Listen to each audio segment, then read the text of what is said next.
72.13 the time. Clear jumping, Amandalation, Viva Unique, 77 seconds, the time allowed on course. The first horse out, first clear round, moving through to the jump off. As we move on to our next combination in the arena, a multiple winner already this weekend, or this week at Melbourne Royal. It's Ali Lamb, and this time Ali riding Fantasia DP.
$72.13 the time.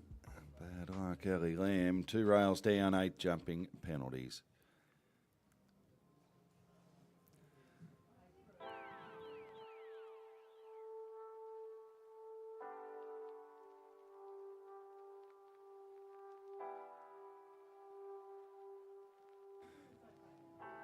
The next combination make their way into the arena. It's Brook Hickey in the saddle. This time, Brook riding Kento Coconut.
Well, just the 1 rail down, Brook Hickey, 70.97 the time.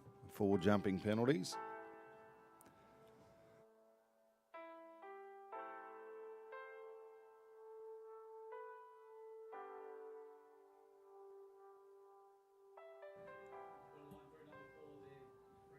Kate Beadel, the next rider on course.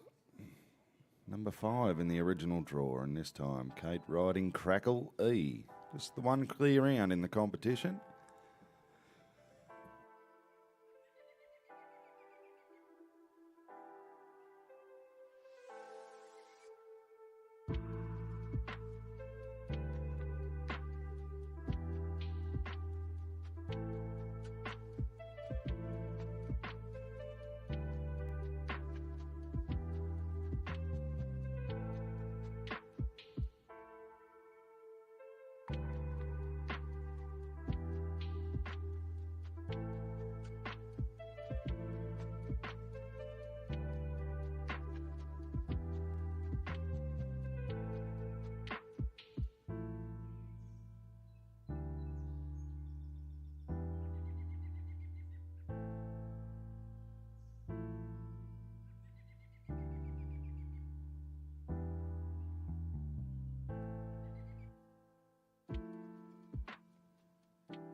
$74.27 the time, clear jumping. We have a jump off. Kate Beadel, Crackle E.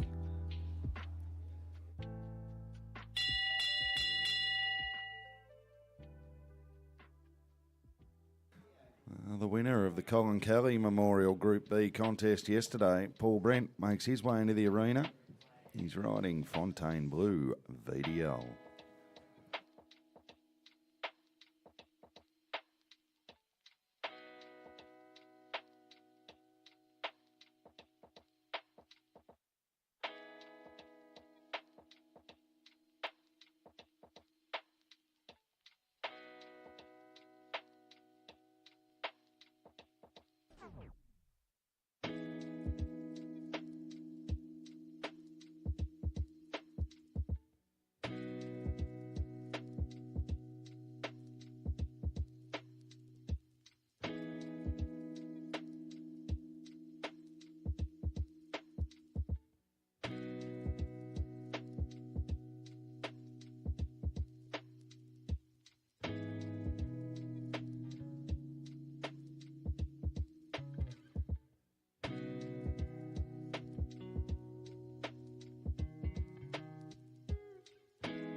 Well, just the one rail down in the circle for Paul Brent. Good warm-up for the big mini pre tomorrow.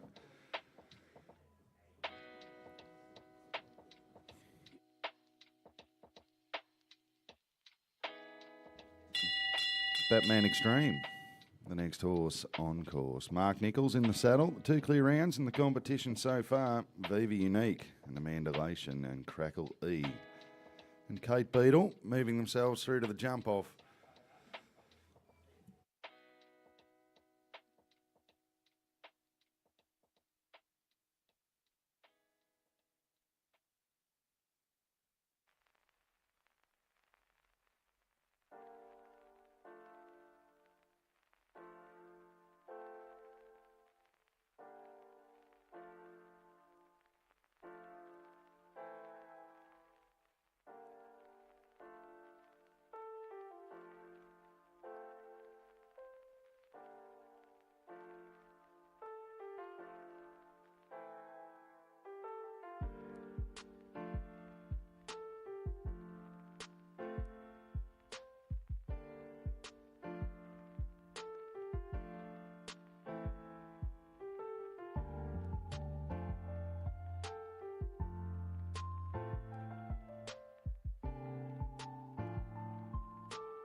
Oh, bad luck, Mark Nichols.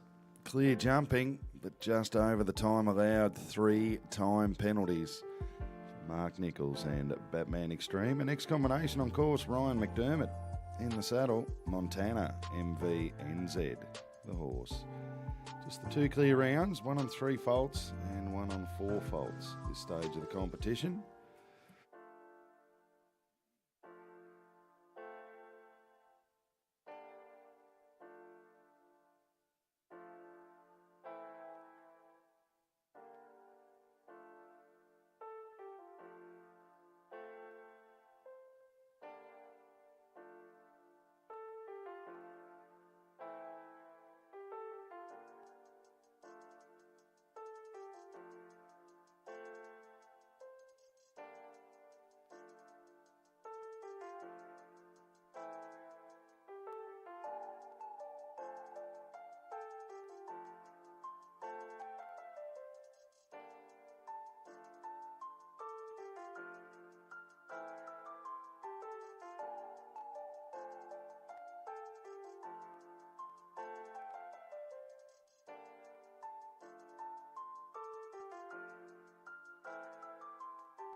Oh, just the 2 rails down, 70.57 the time.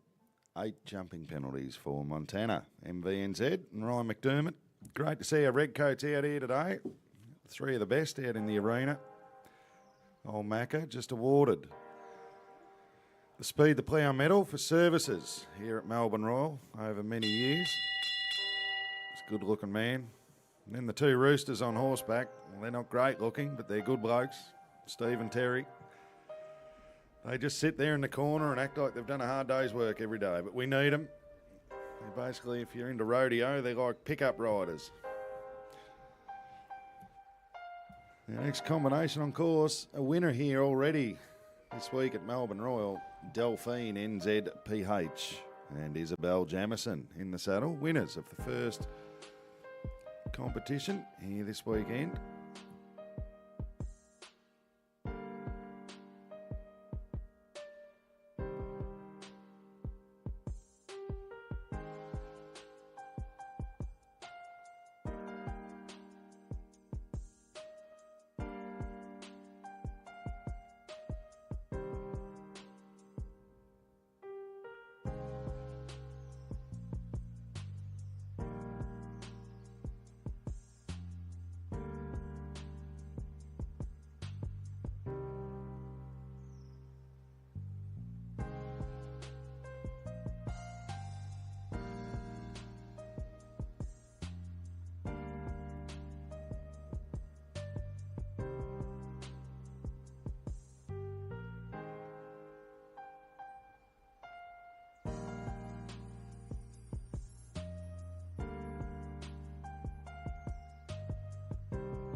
Oh, just the 2 rails down for Isabelle Jameson. 8 jumping penalties. Delphine NZPH. Cavalli Park Chiara, the next horse out on course. Susie Williams is in the saddle. Just the 2 clear rounds moving through to the jump off so far.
Clear round number 3, Susie Williams, Cavalli Park Kiara, 75.995 the time.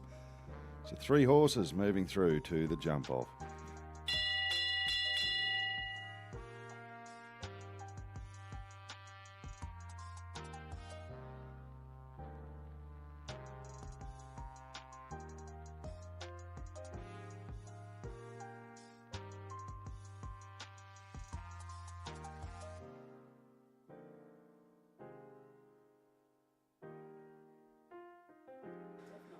Oh, the next combination making their way into the arena. The third place getter in the Group B class yesterday, the Colin Kelly Memorial. It's Brook Dobbin from Yarra Glen, and he's riding Devos GP.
Oh, bad luck, Brook Dobbin. Just can't take a trick. This year's show. Just the one unlucky rail down, 72.57 the time for jumping penalties. That puts them into 6th place at this stage of the competition. As we welcome from Queensland, the Gold Coast hinterland, it's Tom Sedger. And this time, Tom riding Check It Out.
Oh, 69.65 the time, and another one to have one of them unlucky rails for jumping penalties, Tom Sedger.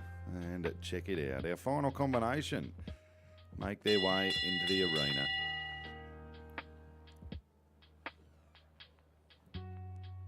It's Ali Lamb in the saddle. She's won everything bar the sponge cake competition down in the Arts and Crafts or Homewares building. She's riding Janori DP.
Lily Lamb, another one, just that one rail down, 4 jumping penalties at a time of 69.00. That'll put Ali Lamb and Janori DP into 5th place. We have the 3 horses moving through to the jump off. The minor places will require these horses for the presentation. Batman Extreme, Mark Nichols in 4th. Janori DP, Ali Lamb in 5th. Then check it out, Tom Sedger in 6th place. Our 3 horses will come back for the jump off. Our course designer, Mr. Gavin Chester, will now adjust the course. And our redcoats will remain in the corner and do a fair bit.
Well, we're just about ready to get underway in the jump off of the first show jumping class on day 3 of the 2024 Melbourne Royal Show. It's a Group B jumping contest. Viva Unique is the first horse on course. Amanda Lation is in the saddle.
.46.67 the time, just the one rail down. Amanda Lation, Viva Unique.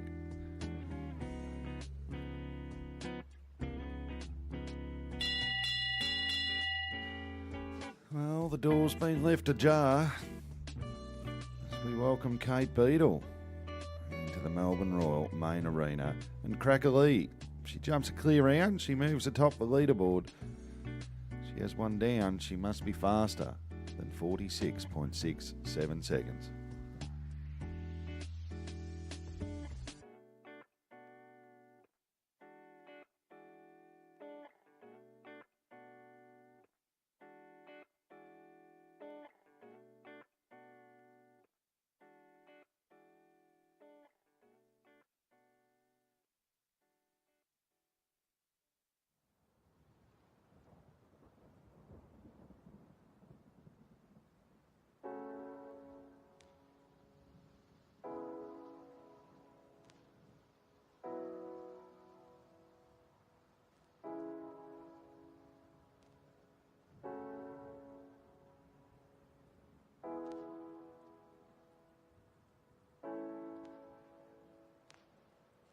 Well, another one, just the one rail down, 47.21 the time. Not quick enough to go into the lead, but guaranteed a third place at this stage of the competition. Sitting in second as our final competitor make their way into the arena. Susie Williams in the saddle. Susie riding Cavalli Park Kiara.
Well, she had the one down, but there's our winner. 46.67 the time. No, 46.89, sorry. 46.67 the leading time. 46.89 for Susie Williams, Cavalli Park Kiara. Good enough for second place. And today's winner, Amanda Lation, Viva Unique. In second, Susie Williams, Cavalli Park Kiara. And Kate Beadel, Crackle E. Coming in third. Fourth place, Batman Extreme, Mark Nichols. Fifth, Janori DP, Ali Lamb. And in 6th place, check it out, Tom Sedger.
Okay, we're ready for the presentation of the Group B jumping contest.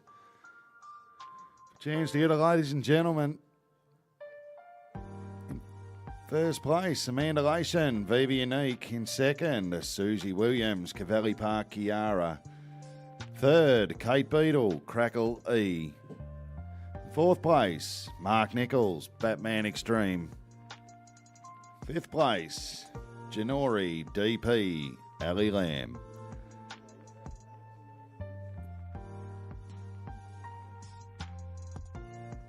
And in sixth place, check it out, Tom Sedger.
ready for a start at our next event out here in the Melbourne Royal Main Arena. It's Class 221, the Group C jumping contest. It's an Article 238.2.2, which basically means it's one round and a jump off, all clear rounds. At the end of the first round of competition, go into a jump off against the clock. Our first combination on course from New South Wales in the saddle, it's Steph Davies. And Steph riding Oaks Cordo.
$82.95 the time taken.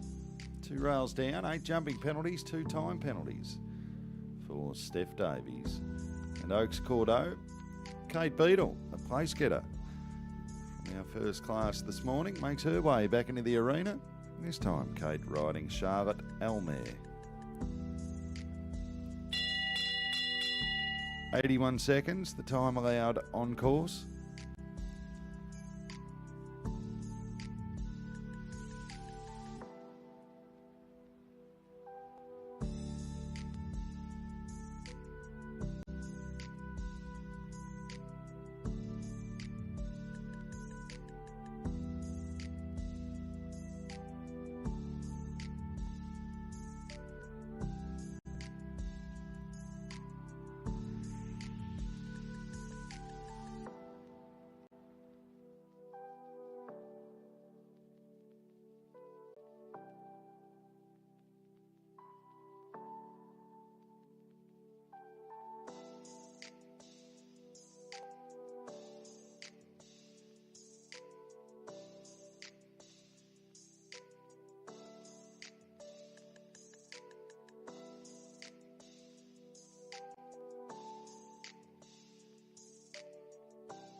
Well, Kate Beadel and Charlotte Elmere, after having a couple of rails down, have decided that's enough today.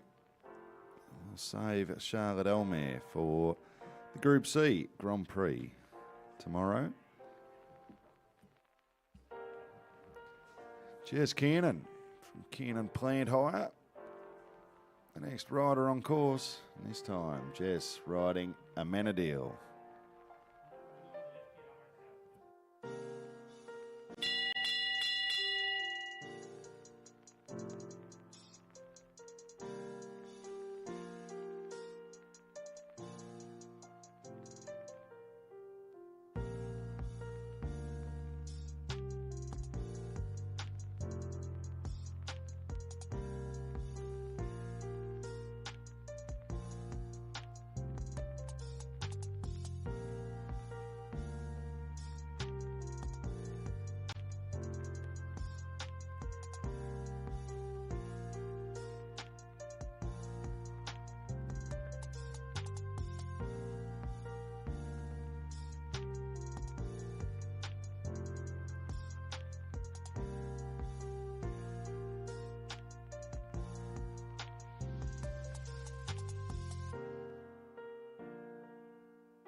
just the one rail down for Amenadiel and Jess Kiernan.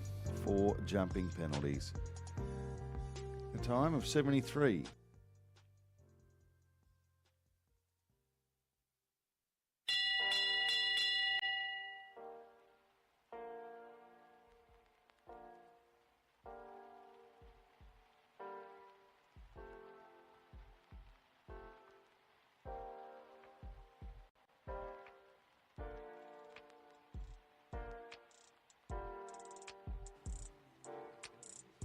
Well, the next combination on course, it's Ali Lamb. This time Ali riding Diamond B Franklin.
Well, put your hands together, Melbourne Royal, Ali Lamb, Diamond B Franklin. Our first clear round in the competition.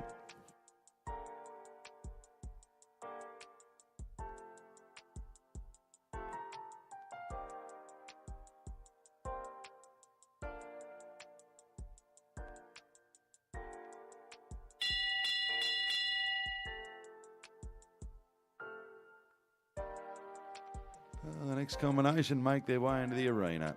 The 2023 Gary Owen champion, it's Jess Stalling.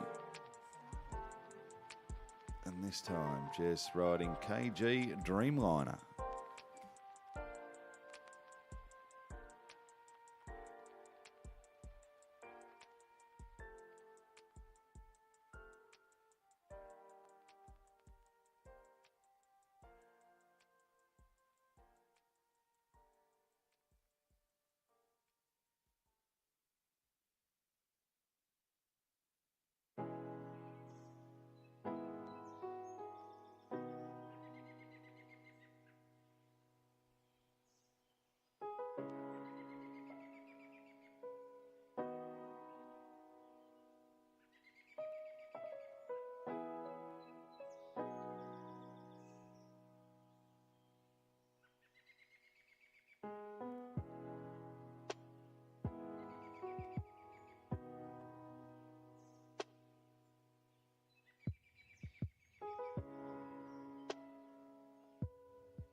$72.94 the time, clear jumping. We have a jump off.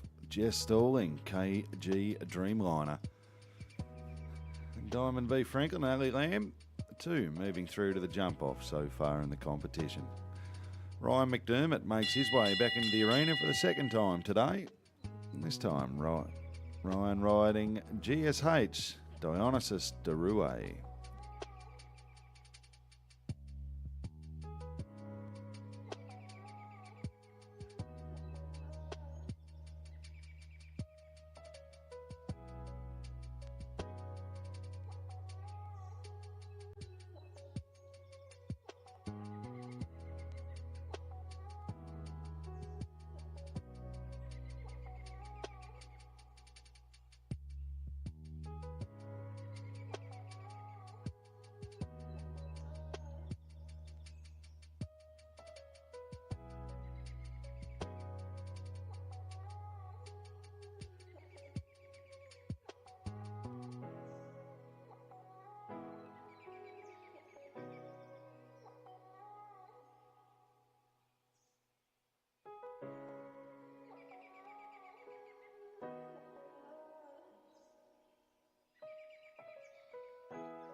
Well, just the one rail down, 71.59 the time for Ryan McDermott and GSH Dionysus Derue. Mark Nichols, the next rider on course. Mark riding Yalambie's Melbourne.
$78.18 the time.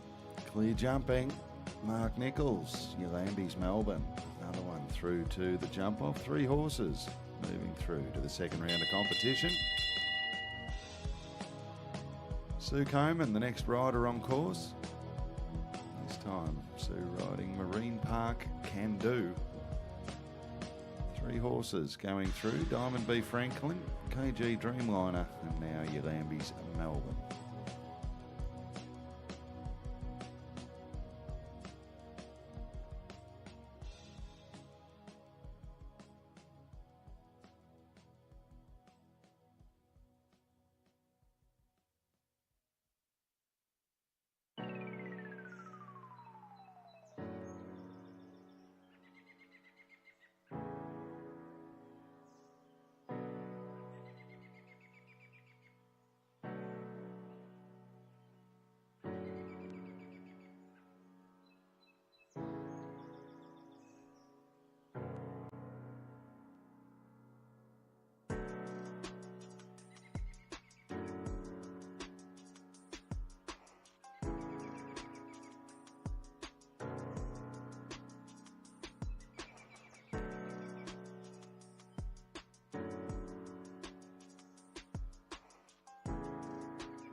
Well, over the last, 4th horse, 4th clear round, going through to the jump off, 72.04 for Sue Coleman and Marine Park Can Do.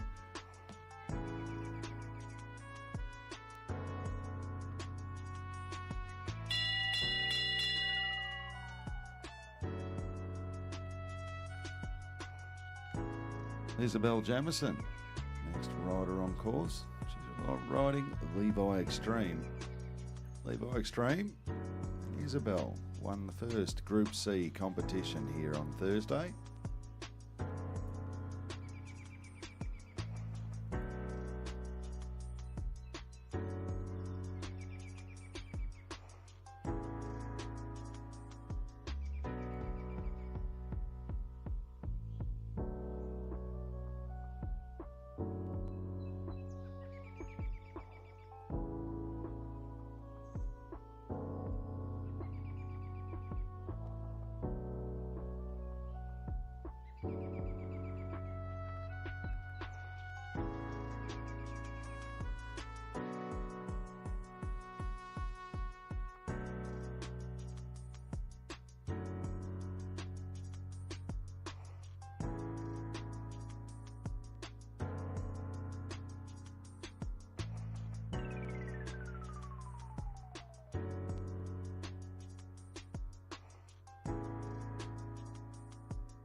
Oh, Levi Extreme. Just not liking something out there today. Maybe the wind. And Isabelle deciding to retire.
Oh, currently on course out here in the Melbourne Royal main arena.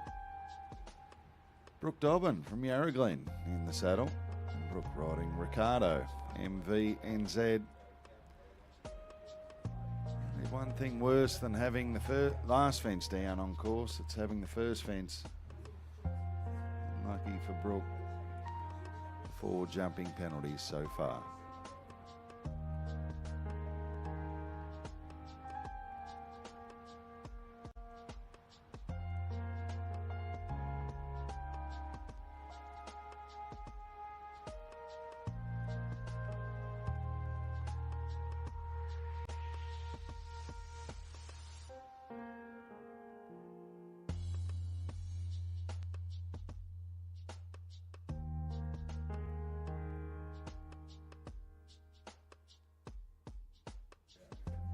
Six 9-1-0 the time, 2 rails down, 8 jumping penalties for Brook Dobbin and Ricardo MVNZ. 4 horses moving through to the jump off in the competition so far. So we welcome James Harvey into the arena. And this time James riding Yacala Celeste.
Oh, bad luck. James Harvey, the 2 rails down, 72.35 the time taken, 8 jumping penalties.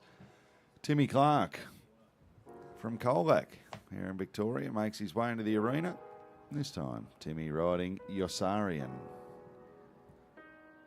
4 clear rounds going through to the jump off. Diamond B Franklin, Marine Park Can Do, KG Dreamliner and Yalambi's Melbourne. The 4 horses moving forward into the second round of the competition.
7:395 the time. 2 rails down, 8 jumping penalties for Tim Clark and Yossarian.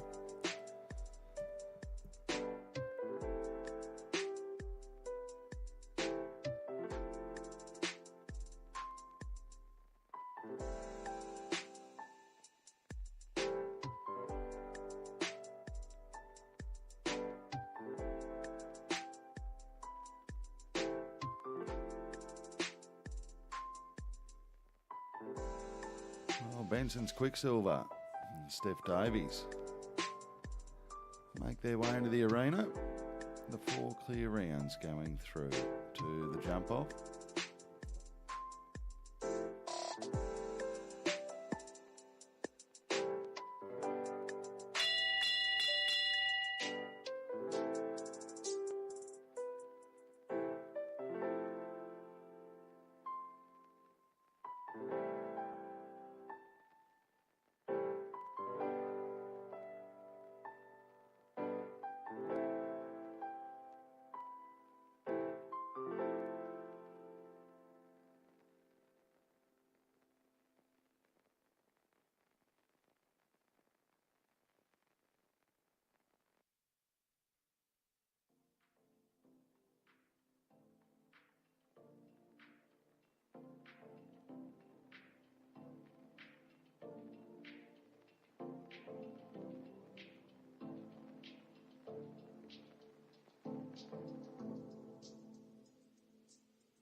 Seven 174 the time for Steph Davies, Benson Quicksilver, just the 2 rails down, 8 jumping penalties.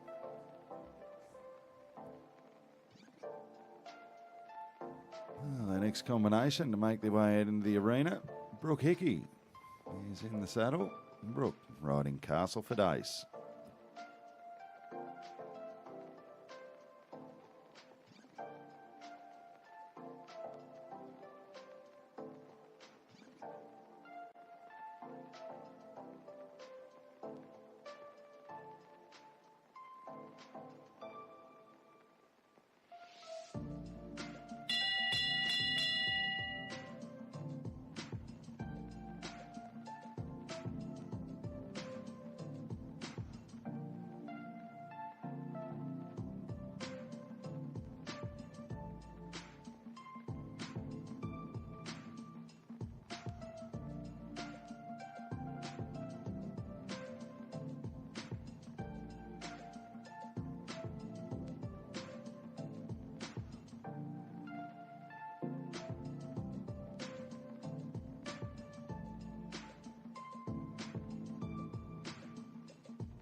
Well, the 2 rails down, 8 jumping penalties for Castle for Dace and Brook Hickey. Cantina, the next horse, makes its way into the Melbourne Royal Arena. In the saddle, Jess Stalling. Jess Stalling already having one horse clear through to the jump off in KG Dreamliner. Just the 4 clear rounds in the competition. Must jump clear to move through to the jump off.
.66.81 the time. Definitely the fastest 4-faulter, and sitting in 5th place at this stage of the competition, Jess Stalling, Cantina. It's the one rail down, 4 jumping penalties. Well, the young gun makes his way into the arena. He is the current Australian champion. His name is Jack Barker. He's riding Belhaven Calisco.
.67.92, Jack Barker. Clear jumping, clear time, and our 5th clear round in the competition.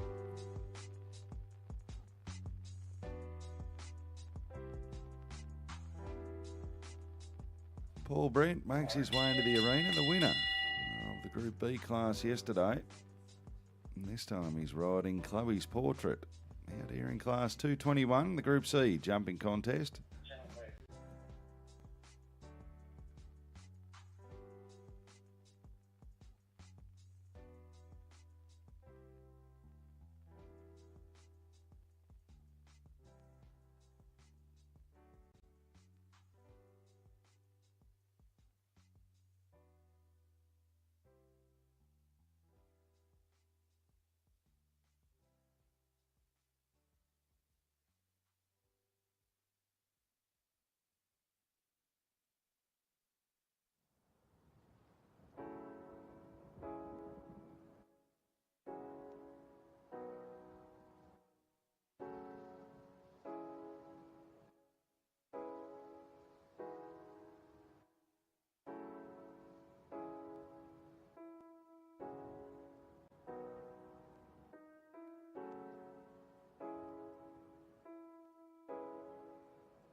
the 2 rails down, 71.63 the time. Paul Brent, Chloe's Portrait.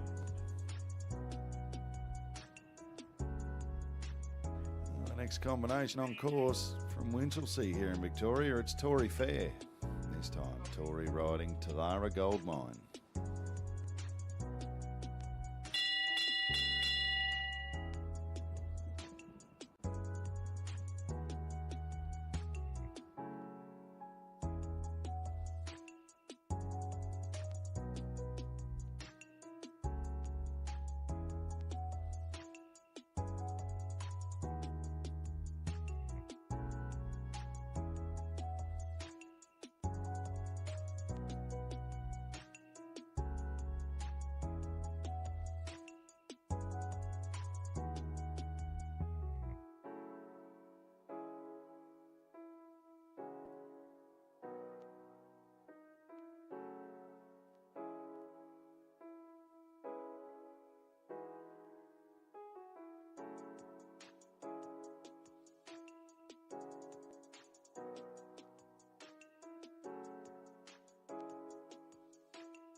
Tory having one down and very hard to get in the places from there, so deciding to save Talara Goldmine for the Grand Prix tomorrow. Obama 2, the next horse on course in the saddle, Mark Nichols. Mark already having his first ride in the competition through to the jump off. 5 horses to move into the second round of competition.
Currently on course, Brook Dobbin.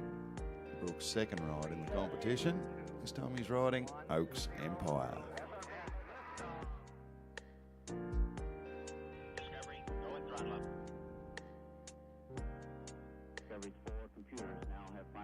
all critical vehicle functions.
Currently on course, Tim Clark.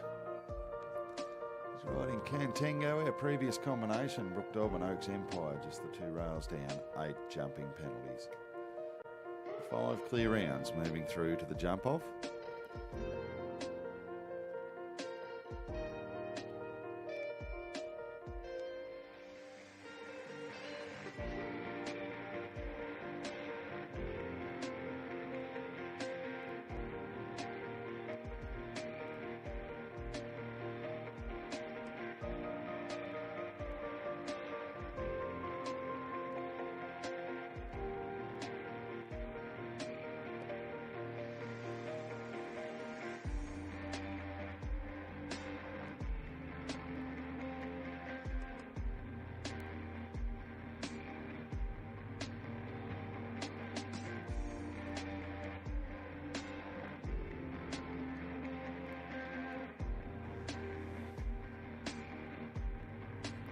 .66.37 the time. Just the 1 rail down for Timmy Clark and Cantango. Sit them into 6th place at this stage of the competition. It's the fastest 4-faulter. With just the 5 clear rounds moving through to the jump off. The next combination out in the Melbourne Royal main arena. Here in the Group C jumping contest, it's Bellatrix, VP, and Sam Williams.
Well, it took a long while, but there it is, our 6th clear round. Sam Williams, Bellatrix, VP.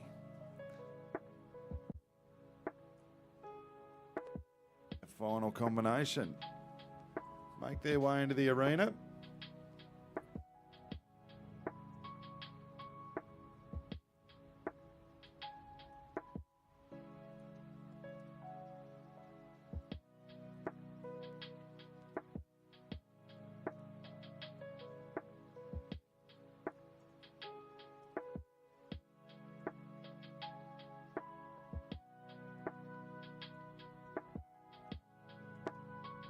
Final combination. It's Brook Hickey. This time, Brook riding Benjamin Franklin, BE.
Well, bad luck, Brook Hickey, just the one rail down, 73.97 the time, 4 jumping penalties. So 6 horses jumping clear, moving through to the jump off.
Well, we're ready to go in the jump off of Class 221, the Group C show jumping competition.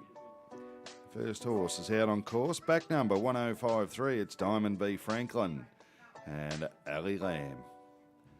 The winner of this class will have the fastest time with the least amount of penalties. Ali being first out, want to lay down a good time, put a little bit of pressure on the remaining 5 riders.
Well, Ali Lamb safely over the last. Great time, 39.47.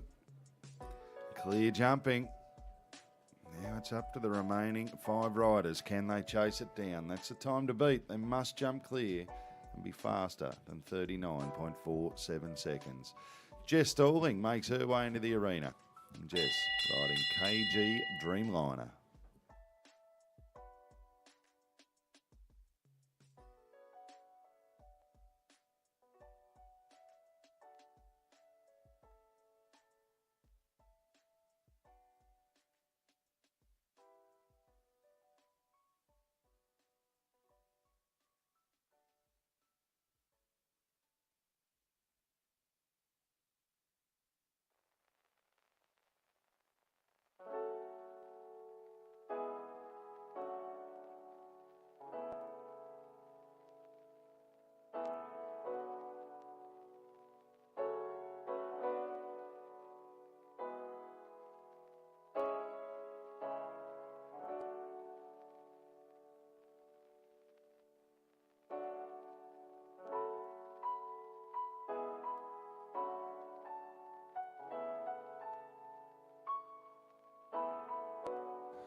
Well, the 2 rails coming down. 8 jumping penalties for Jess Stalling and KG Dreamliner.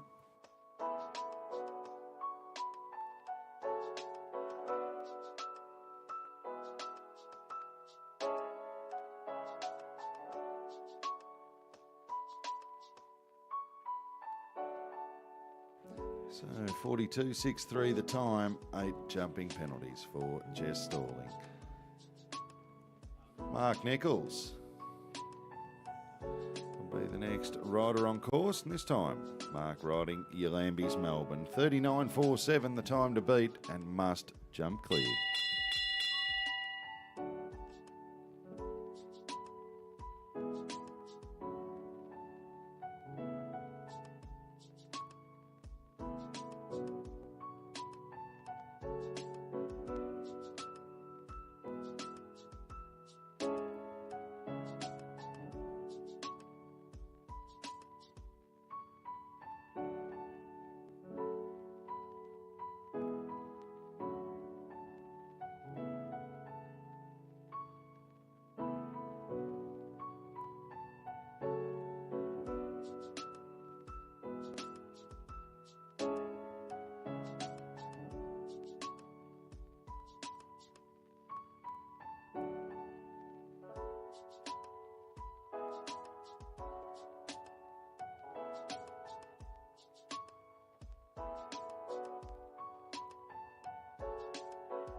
Oh, Mark Nichols, 46.57. Clear jumping. Ylamby's Melbourne not quick enough to go into the lead. Good enough to go into second place at this stage of the competition.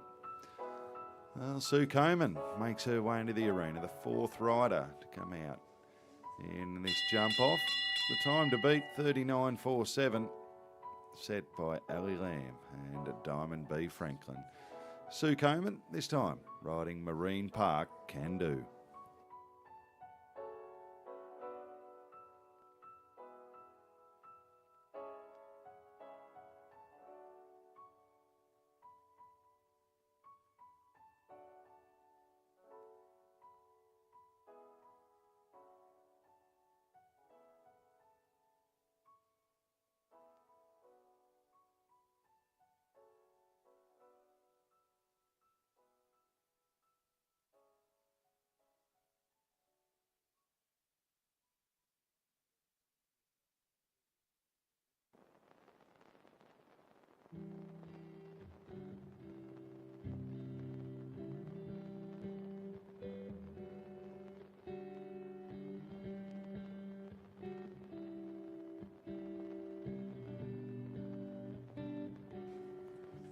.43.60 the time, clear jumping, not quick enough to go into the lead, good enough to go into second at this stage of the competition for Sue Coman and Marine Park Can Do. Just the two riders left to compete in the jump off. Jack Barker, our next rider on course. He's the current Australian Junior Champion and he's riding Belhaven Callisco.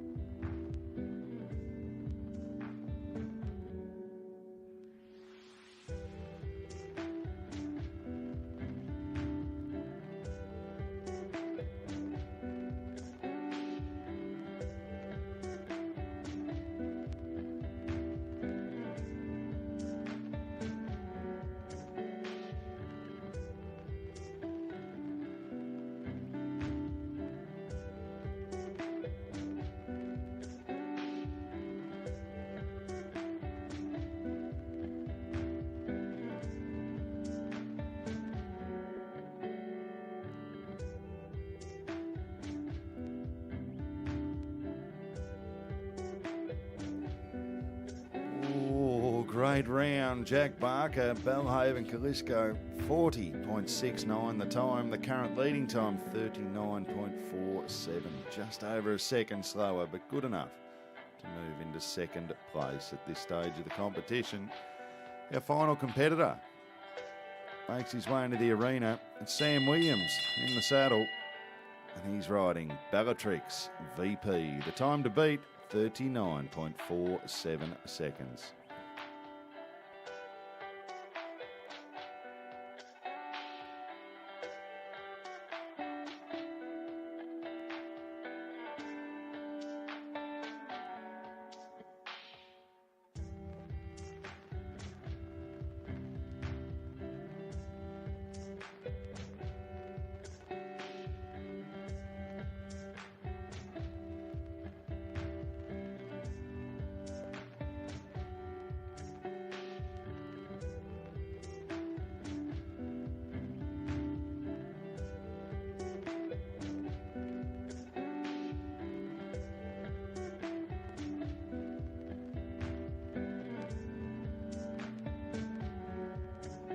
Sam Williams, one left to jump. Sends it at the last, 40.58. Still not quick enough. So Ali Lamb, Diamond B. Franklin, the winners. Second, Sam Williams, Bellatrix VP. Jack Barker will finish in third with Belhaven Callisco, Sue Coman, Marine Park Can Do. In fourth, Mark Nichols, Ylamby's Melbourne in fifth, and Jess Stalling, KG Dreamliner in sixth. Stick around, presentation very shortly down on the main arena.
Ladies and gentlemen, we're down here about to make the presentation for class number 221, and it's the Group C jumping contest, and it's the FEI Article 238.2.2. And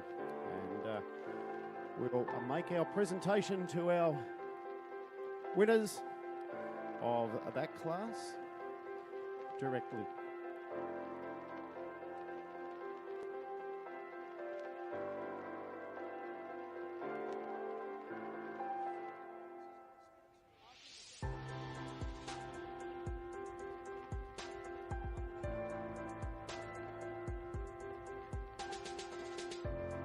Well, ladies and gentlemen, congratulations go to our winner of Class 221, and it's Ali Lamb riding a Diamond B Franklin. And congratulations, Ali.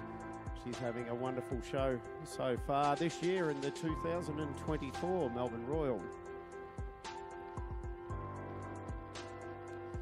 And our second in this class, Sam Williams riding a Bellatrix VP.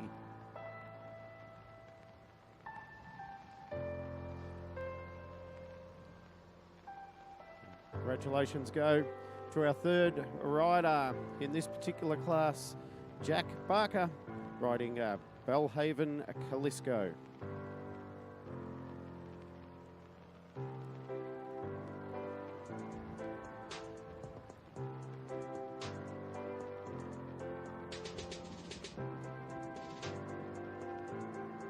And fourth goes to Sue Coman and Marine Park Can Do.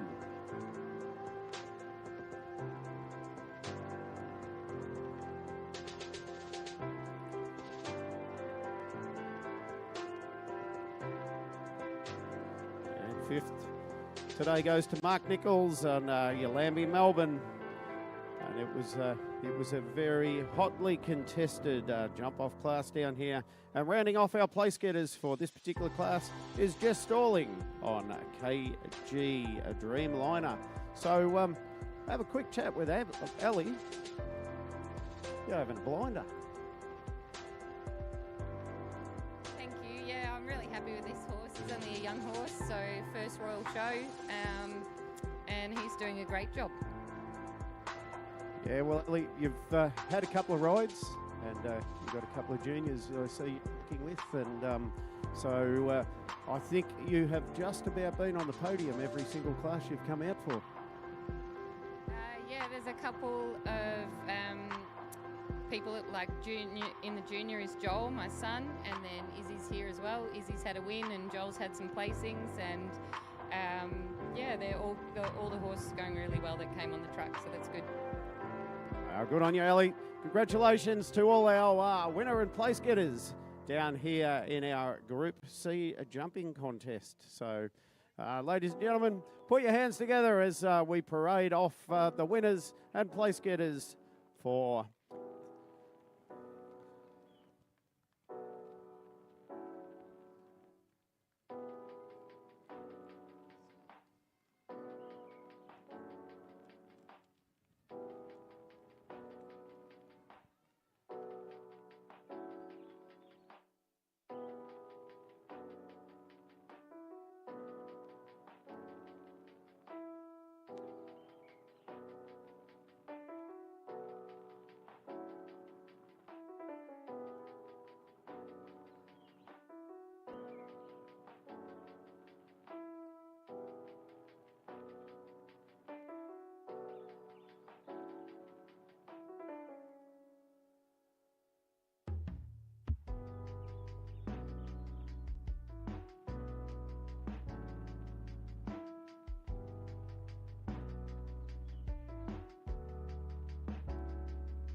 Oh, we're not far away from a start in our next jumping contest out here in the main arena. It's the Group A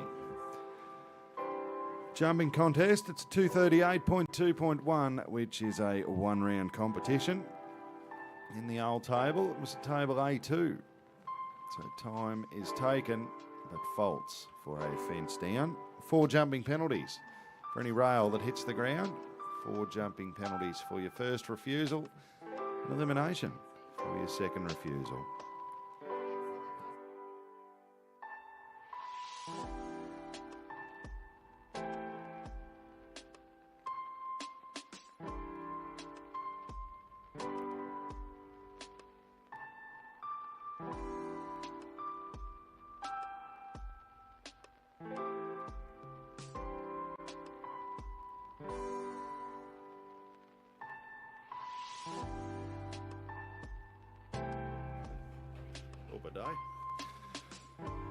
Well, their first combination makes their way into the arena. It's Tilly Fair. This time Tilly riding Oaks Constantino.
But unlucky, 2 late rails there for Tilly Fair and Oaks Constantino. 8 jumping penalties in a time of 66.82 seconds. 76 seconds, the time allowed on course. Chatina, the next horse out in the Melbourne Royal main arena for the Group A jumping competition. And this time, ridden by Jess Stalling.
63.09 the time. 4 jumping penalties. Chatina and Jess stalling. The next combination make their way into the arena. It's JB Ballon d'Or. And in the saddle, Victoria Stuckey.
With a circle and a couple of fences down, Tori Stuckey deciding to retire. And save Ballon d'Or until tomorrow for the Prince of Wales Cup coming your way tomorrow afternoon out here in the main arena at the Melbourne Royal Show. The next combination make their way into the arena. It's Michaela Hogg. And this time, Michaela riding Belhaven Coringa.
$7.047 the time. Michaela Hogg at Belhaven Coringa and just the one rail coming down. Still yet to have a clear round in the competition. Out in the lead, Jessica Stalling. And Chatina, the one rail down in a time of 63.09 seconds. The next combination make their way into the arena. It's Sue Coman, a place getter from our last class, and this time Sue riding Lizetta.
Just a couple of rails down and a couple of time penalties for Sue Coman and Lizetta. Little misunderstanding. Both horse and rider okay. As we welcome our final competitor out in this Group A class. It's the winner of yesterday's Group A class, Ali Lamb. This time Ali riding Eagle Rock.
Well, when you're hot, you're hot. Ali Lamb, clear jumping, winner of the competition.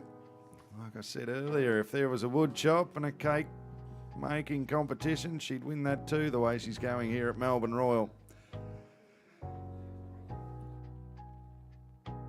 So the official results, we'll have a presentation for you very shortly.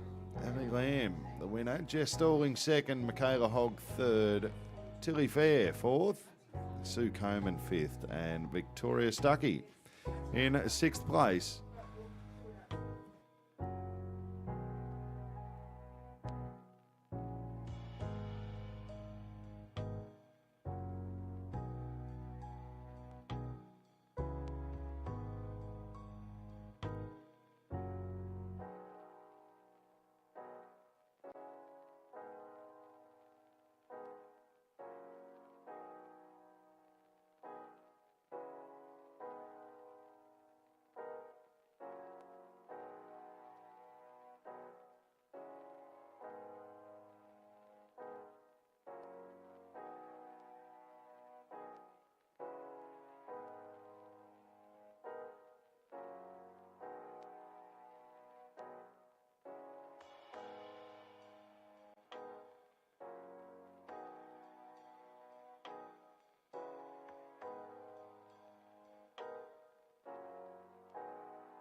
ladies and gentlemen, down here in the main arena to do the presentation of the Group A jumping contest. Please put your hand together for today's winner, Ellie Lamb, Eagle Rock.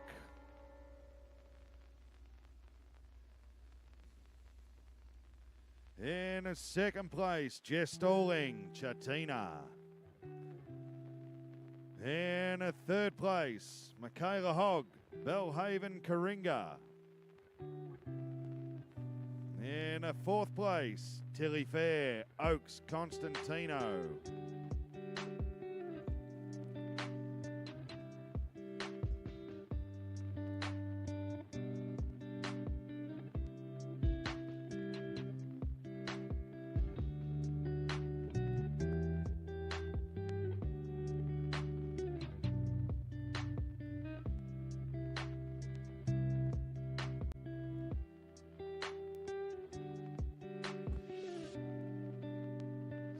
Judge, Mrs. Ann Garner, doing the presentation to Eagle Rock and Ellie Lamb. Ann Garner, an international judge, hailing from Australia, judges all over Australia and the world in show jumping competitions.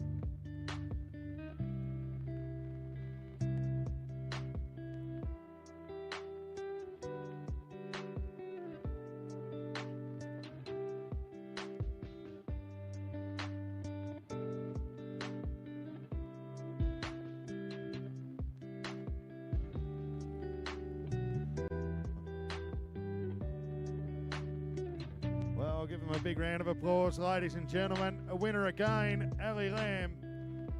She'd win the woodchop here this weekend at Melbourne Royal if she entered that. She's won everything else. But Eagle Rock, Ellie Lamb, today's Group A champions.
Well, their final jumping event on day 3 of the Melbourne Royal Show is about to start. Our first combination making their way out onto the main arena.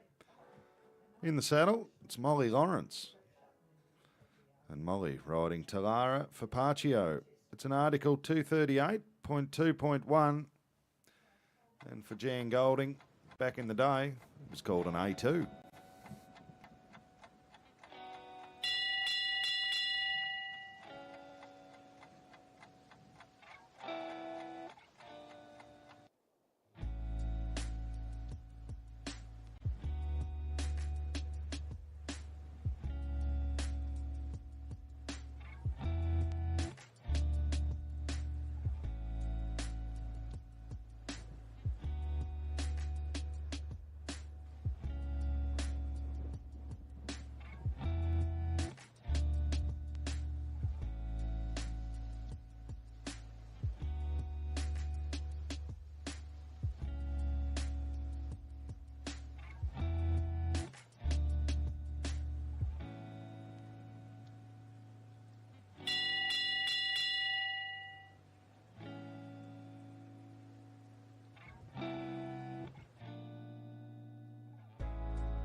Bad luck for Molly Lawrence. Talara Fapaccio, not liking the look of 5A.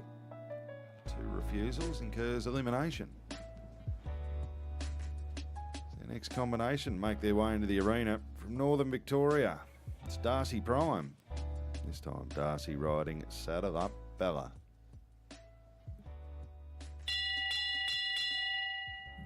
That's 4 jumping penalties for a rail that hits the ground. 4 jumping penalties for their first refusal. A second refusal incurs elimination. The time allowed on course, 81 seconds. If you go over that time allowed, it's 1 time penalty for every second you're over 81 seconds.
Well, put your hands together, Melbourne. Clear jumping. Darcy Prime, Saddle Up Bella, 59.39 seconds. And clear. Straight atop the leaderboard for Saddle Up Bella and Darcy Prime. Olivia Price, the next rider out on course. She's the daughter of Mick Price, one of the number 1 Group 1 racehorse trainers here in Melbourne. This time, Olivia riding Lafayette, MV NZ.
Well, it'll come down to the time. Olivia Price, Lafayette, MVNZ 59.76. Darcy Prime still in the lead, 59.39.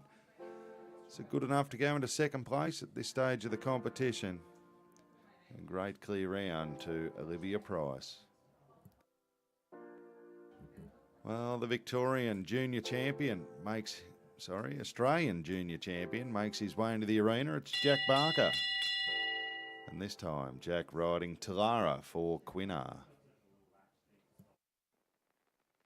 The time to beat, 59.39 seconds.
Well, he's safely over the last. New leader in the competition, Jack Barker, 57.85. Almost a second and a half off the previous leading time. Talara for Quinnar, Jack Barker, new leader. The next combination, making their way into the arena, it's Alice Gamble in the saddle. And Ella is riding Lachlan Hunter.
$71.16 the time, Alice Gamble. Unfortunately, just a couple of rails coming down. I'll put her out of the placings here in the Group D jumping contest for riders aged 16 to 21 years of age.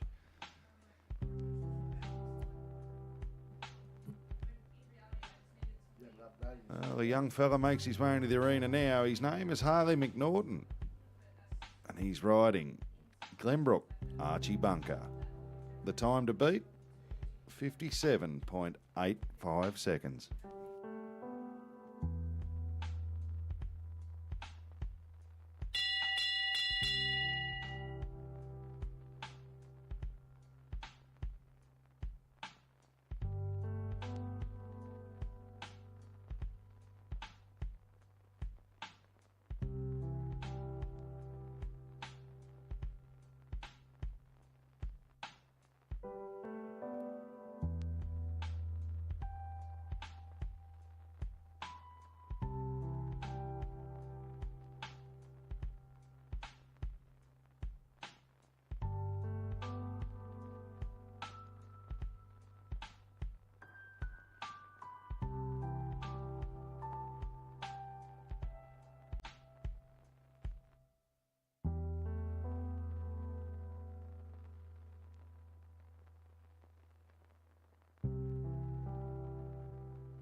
Charlie McNaughton. 70.71 the time, just the one rail down for jumping penalties. The next combination out on course, D'Angela is the horse in the saddle. The dairy farmer's son from Denison. It's Joel Lamb.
Well, bad luck, Joel Lamb, just the one rail down. Great time, 63.71 for jumping penalties. For D'Angela, Tanner Robinson, the next rider on course. She's riding Yalambi's Corlandia. The time to beat, 57.85 seconds. So all rails must stay intact. Must jump clear in a time faster than 57.85 to take the lead.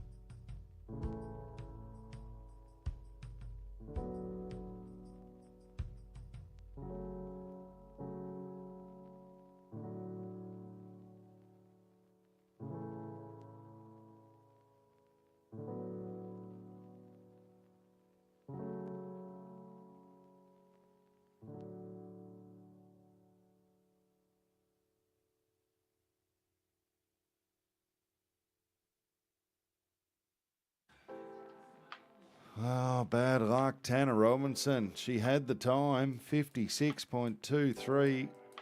That one rail down, very expensive for jumping penalties. Puts her down into fourth place at this stage of the competition.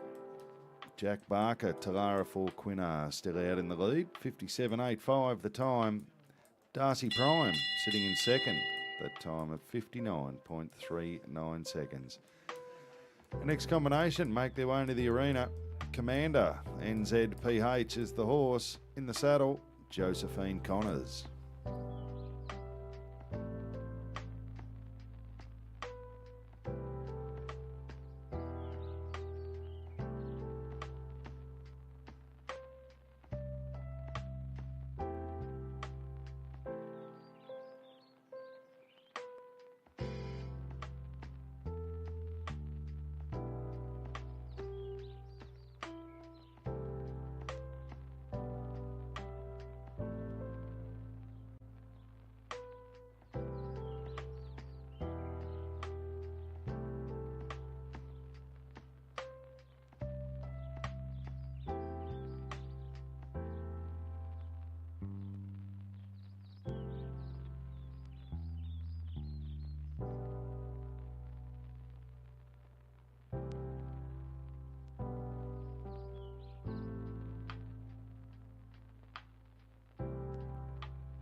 60604. 6004 the time for Commander NZPH. Josephine Connors, good enough to put them down in 4th place at this stage of the competition.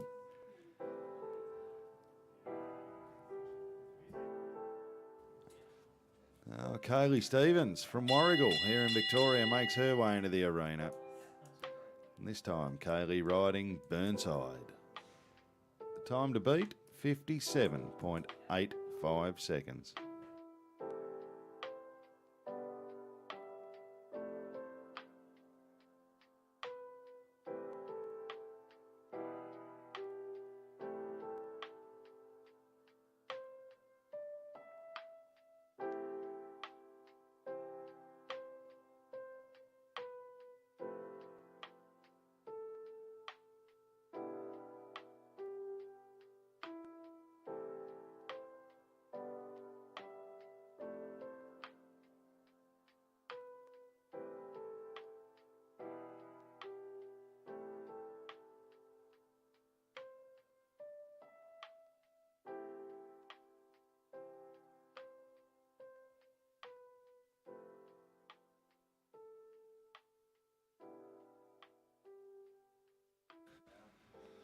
And it's just not Kaylee's day today. Burnside, not feeling it. Knocking a few rails down, knowing she has no chance of featuring in the prize money. Has decided to call it quits and retire.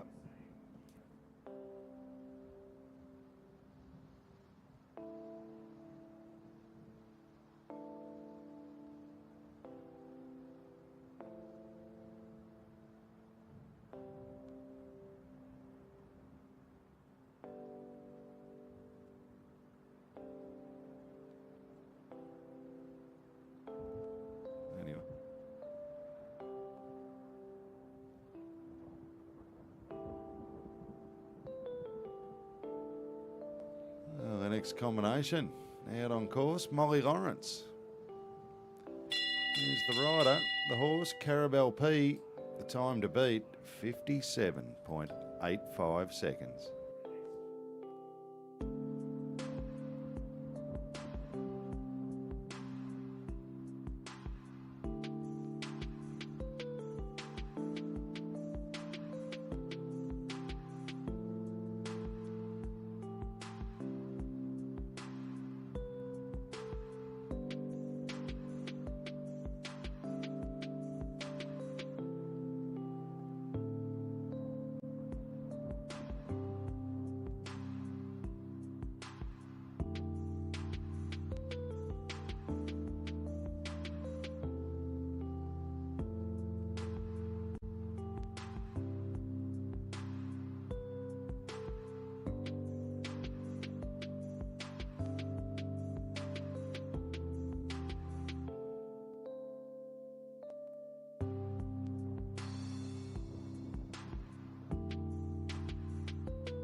$59.96, clear jumping.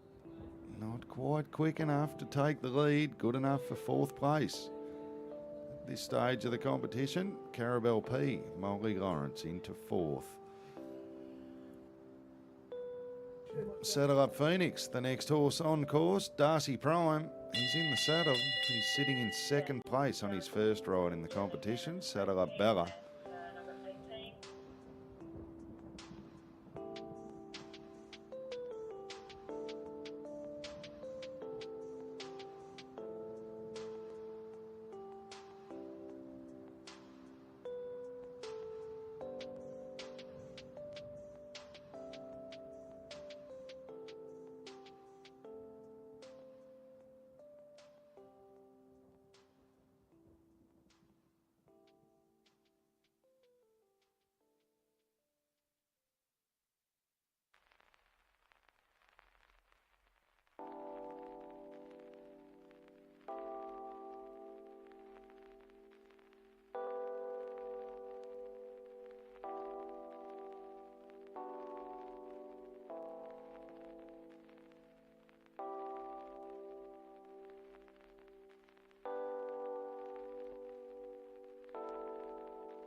Oh, 3 rails down, 12 jumping penalties, 67.81 the time. For Darcy Prime, settle up Phoenix.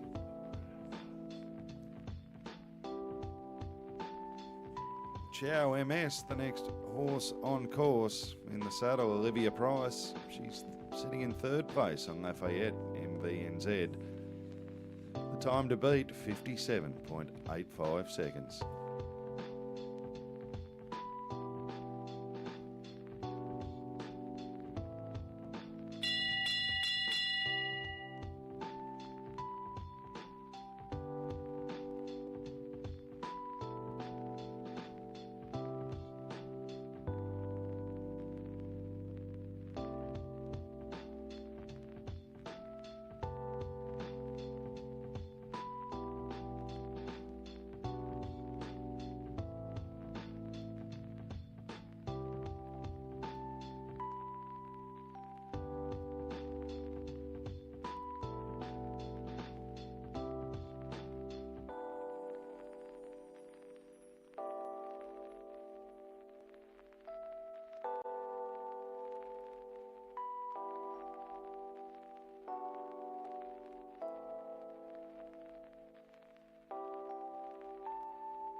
$58.94 the time was a good enough time to go into second, but the 1 rail down for Olivia Price and Chow MS. 4 jumping penalties. I'll put them down in around 7th place at this stage of the competition.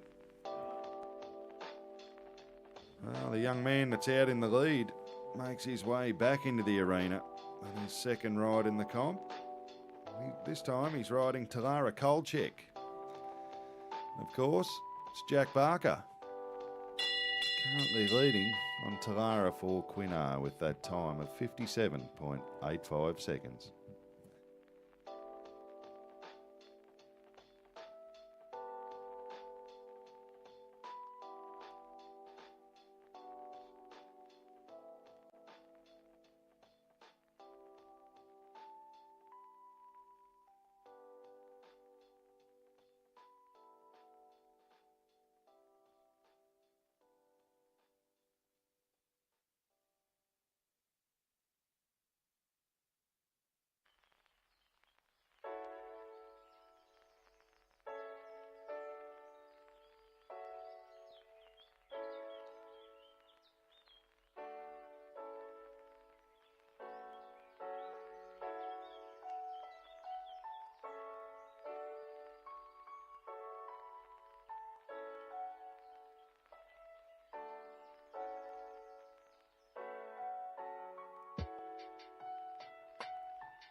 $5.951 the time. Jack Barker, Talara Kolchek. Not quick enough to beat himself. Quick enough to push Olivia Price out of 3rd place down into 4th. Wait and see how that plays out later on. So Jack Barker, Talara for Quinnar, still out in the lead. Darcy Prime, Saddle Up Bella, still in 2nd place. Just a few horses left to compete. We welcome into the Melbourne Royal main arena, Cha-Ching B. And it's Alice Lawrence.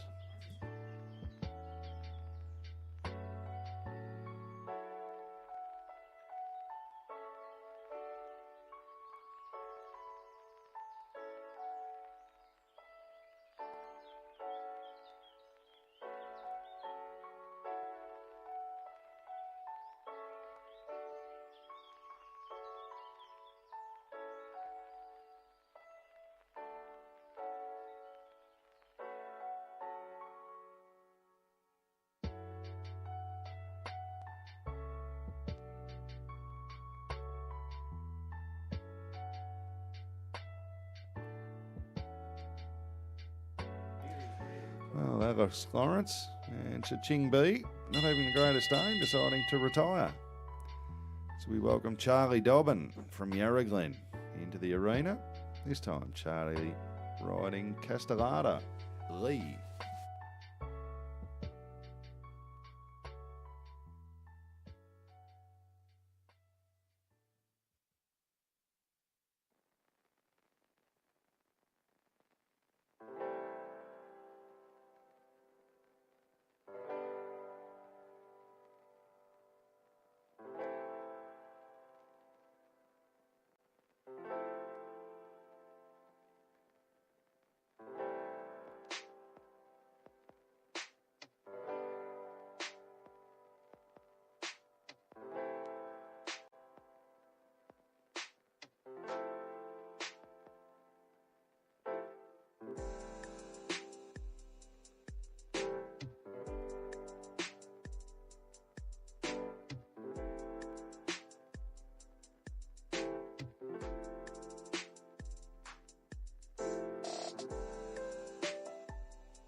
Charlie Dobbin, Castell de Lee, just a couple of rails down.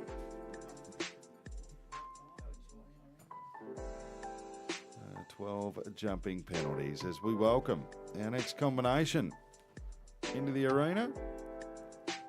Imogen Lind. No. It's KG Queenie. And Joel Lamb in the saddle. Joel's second ride in the competition.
Well, Joel Lamb, he's over the last through the finish.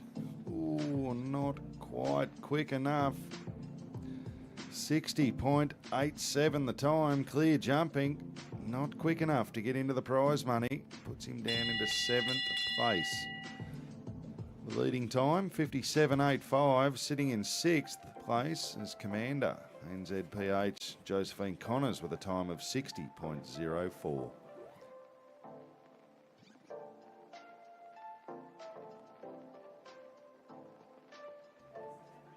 Well, we've got Tanner Robinson making her way back into the arena for the second time in the competition. And she's riding Cassiana. The time to beat, 57.85 seconds.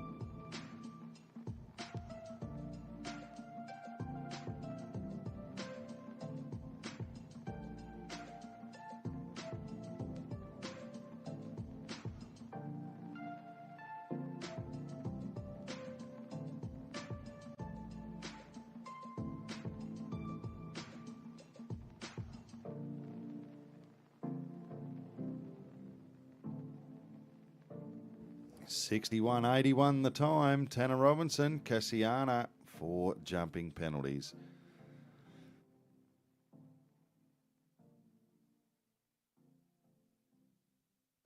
Okay, Imogen Lind makes her way into the arena from South Australia.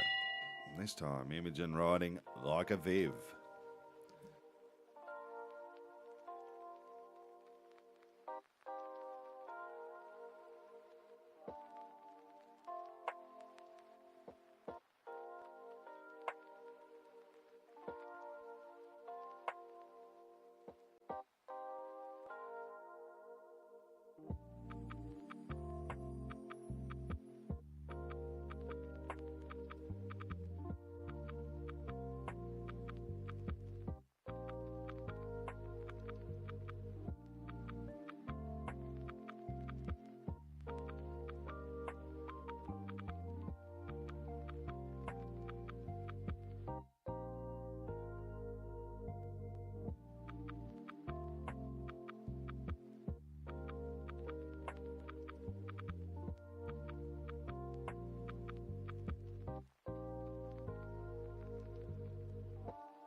Well, I've just had a broken rail. And fence number 9B. So arena crew having to rush back of house. The rail must be replaced with one exactly the same. If we don't have one exactly the same, we must use a plain white rail. As part of the FEI rules. The FEI standing for Federation Equestrian International.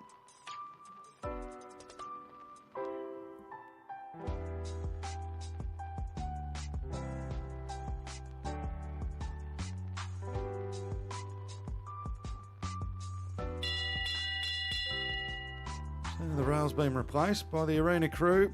And our next combination, been given the bell by the judge. It's 45 seconds to make her way through the start flags. You'll notice when she goes through the start beam, it's all electronic timing.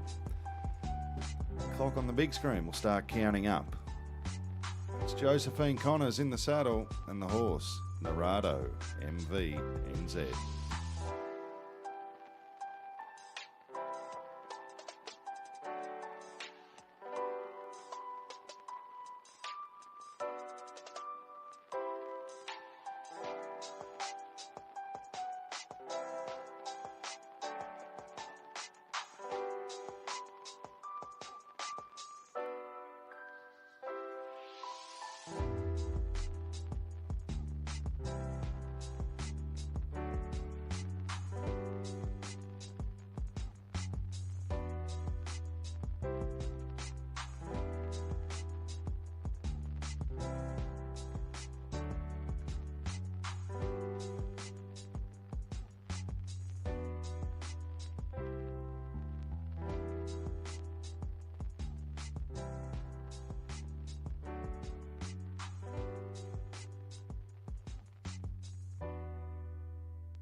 65.06 the time taken for Josephine Connors and Narado MVNZ. 3 rails down, 12 jumping penalties.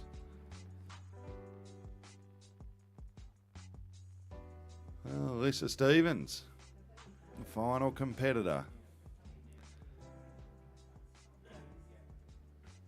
in the third class of the Group D jumping competitions here at the Royal Melbourne Show, or Melbourne Royal Show. This is Class 2, a 28. It's a 1 round class, so it's straight against the clock. The winner has the least amount of penalties with the fastest time. This young lady was leading rider of the Royal Melbourne Show just 2 years ago.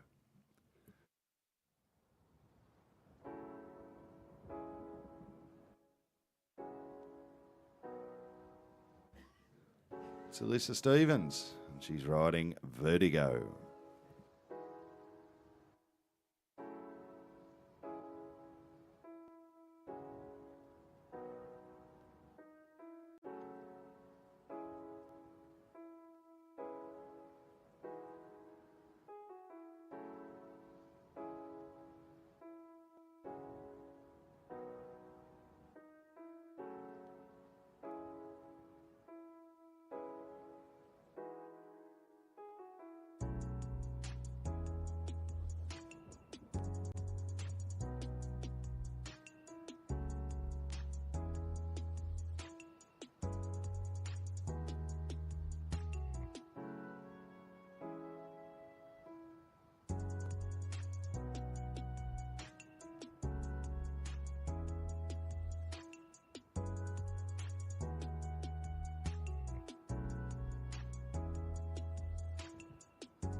And Alyssa, knowing with a few fences down in a circle, she's not going to make the prize money, so saving Vertigo for the Group D Grand Prix, which we'll see here tomorrow afternoon. Well, that was our final combination. We'll be with you very shortly for the presentation of Class 228 down on the main arena here at Melbourne Royal.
primary control of critical vehicle function.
Well, ladies and gentlemen, we're down here in the main arena at the Melbourne Royal Show to do the presentation.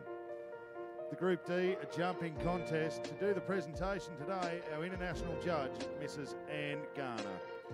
Please put your hands together for today's winner, Jack Barker and Talara for Quinna.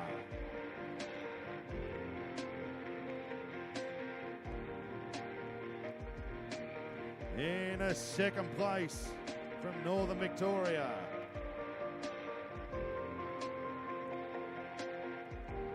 Darcy Primes, Saddle Up Bella.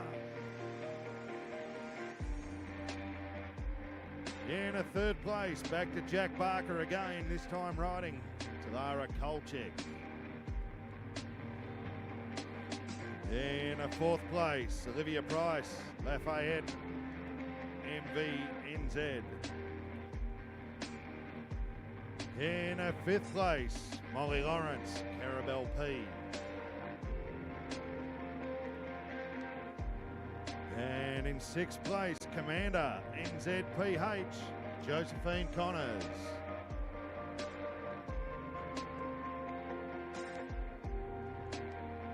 Righto, Jack, you're the Australian Junior Champion. You've had a few wins here at Melbourne Royal and kept it up again today. Another win. Must be pretty happy, mate.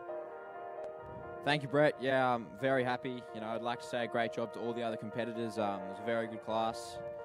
It's great to be at the show. You know, we've had good weather, good ground. I'd like to say a massive thanks to the committee for running, you know, the show. It's great coming. I'd like to say a massive thanks to my parents. Susan Mackay, who owns the horse I ride, Talara for Quinna. She's a very special horse. I'd love to say a thanks also to my coach, Michelle, sponsors Trail Race, AE and High Form. Thank you. I'd like to say thanks to your speaking coach too, mate. Last time I spoke to you, you're a bit rough, but you've got it together. Well, Darcy, mate, good mates with your old man. Great to see you up the front end of the queue. You must be pretty happy. You look at this field here, there's an Australian champion on your left and a few good ones coming up behind you. So great to have a second in this company. Thank you. Thank you. I would just like to thank all the competitors. It was a good class. I'd like to thank my sponsors, Equisage and Irwin Stock Feeds. That's about it. Thank you. Oh, thanks, Mum, Dad, for bringing me here. And thanks, Brett. Oh, mate, you looked like a deer in the headlights there for a second. Tough to talk to. Well, this young lady, I think everyone in the crowd would have heard of your old man, Mick Price, the number one Group 1 racehorse trainer in Melbourne. But you and your sister's overseas riding now, show jumping, and here today, I think you're swinging hands. I heard a rumour with the fella up the front end of the queue here. You weren't upset when he pushed you down to fourth place? No, not at all. He rode great. Well done to Jack and well done to everyone else. Thanks, Mum, for everything and for coming here and being here with me. And thanks to the committee for everything and putting on a great show so far. Great on you. Liv Price, legend. Mick Price, a legend of the thoroughbred racing industry, and great to have his daughter here with us this weekend. But ladies and gentlemen, Please be upstanding. Put your hands together for today's champion, Jack Barker, Talara for Quinner.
Well, good afternoon, ladies and gentlemen, and welcome to Royal President, Mr. Matt Coleman. We wish you all a very warm welcome to this, the 176th running of the Melbourne Royal Show. It's also a great pleasure to be working with our Horses in Action Committee. Bernie Hearn, Chair, Dean Matthews, Chief Steward, Aaron Warmboy, who's our ringmaster, Peter Clossy, Elizabeth Porter, Leanne Taranto and Callum Taylor. We'd also like to offer a very, very warm welcome to our judges, stewards, redcoats and hard-working volunteers who all combine to make this show one of the blue ribbon premier royal shows in Australia. So once again, on behalf of the Melbourne Royal Horses in Action Committee, we welcome you to the 2024 afternoon program, Day 3 of the Melbourne Royal Show.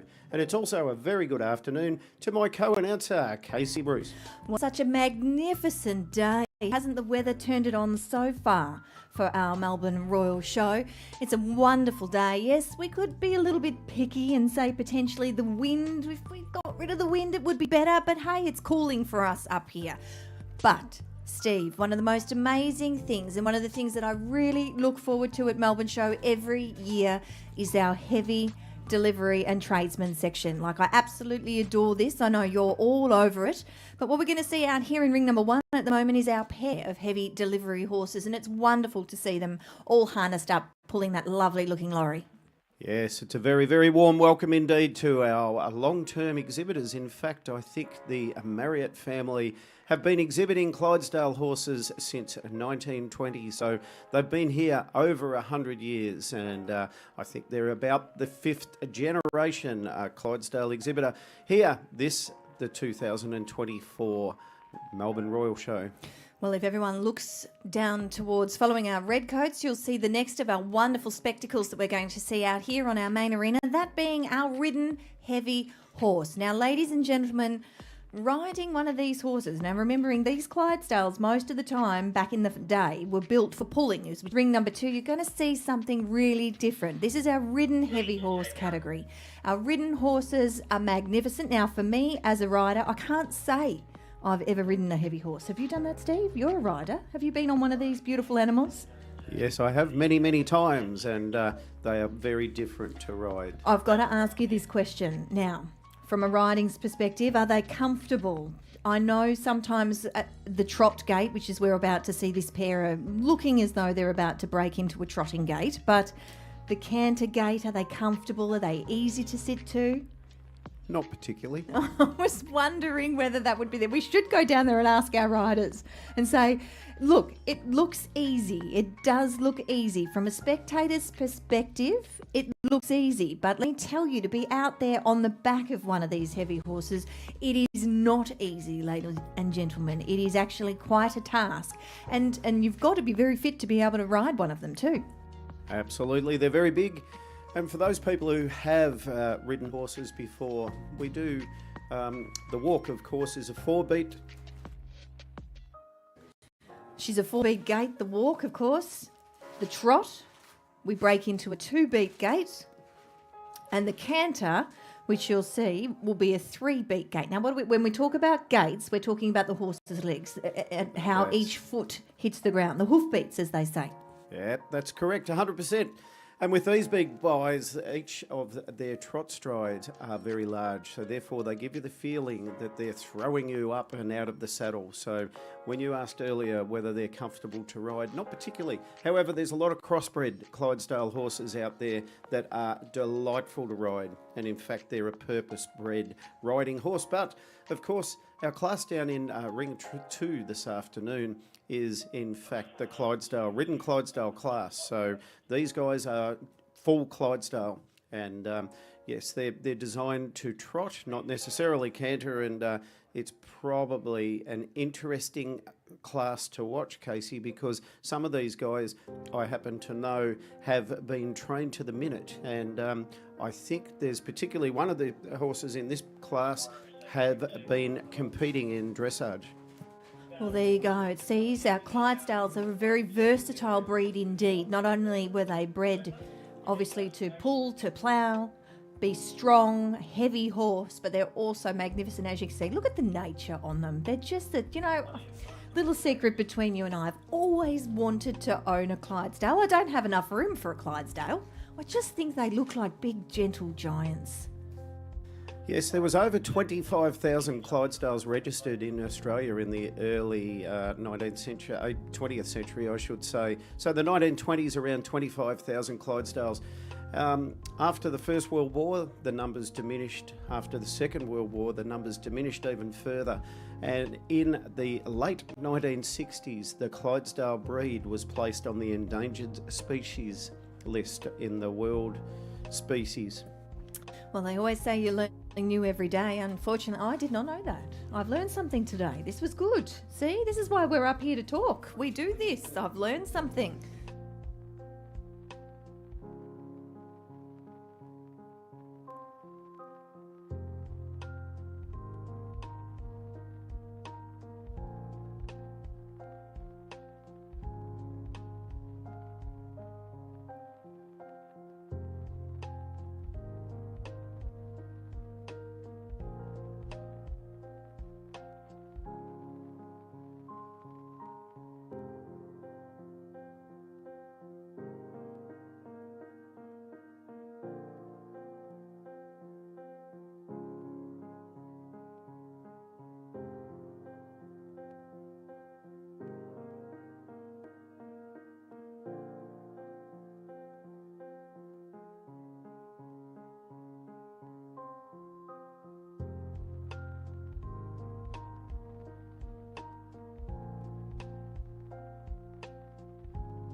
Well, ladies and gentlemen, I just want you to have a look at this pair of delivery horses at the moment. Every now and again, their stride is absolutely identical. What a brilliant pair. They seem to have been matched to perfection. And as I mentioned, it's a wonderful thing to be able to watch some of our horses working in teams.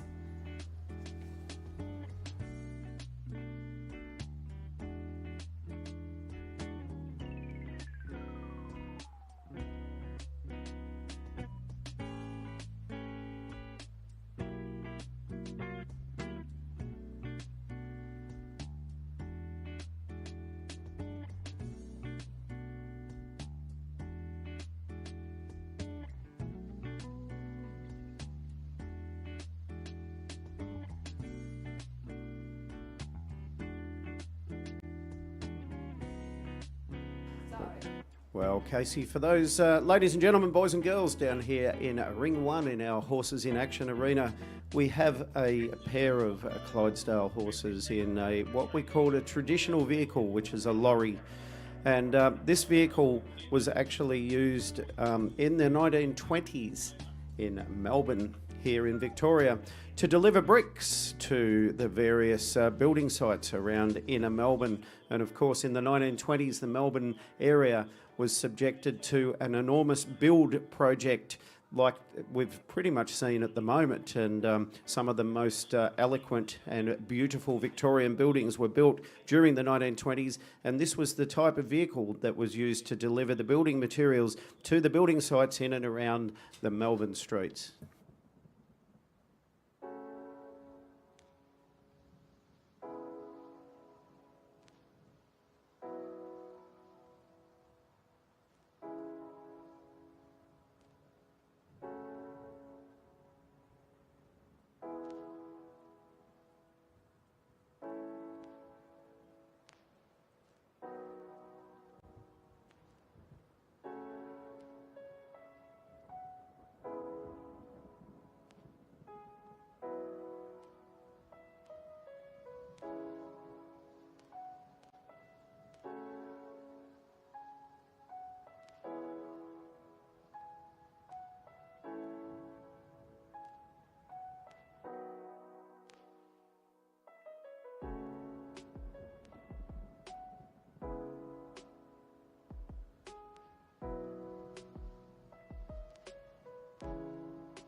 Ladies and gentlemen, the very first of our ribbon presentations for this afternoon, and as you can see down in ring number 1, it is class 298, our pair of heavy delivery turnout.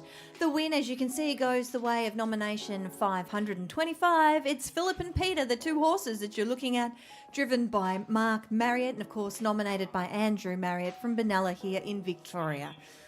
So congratulations to the Marriott team.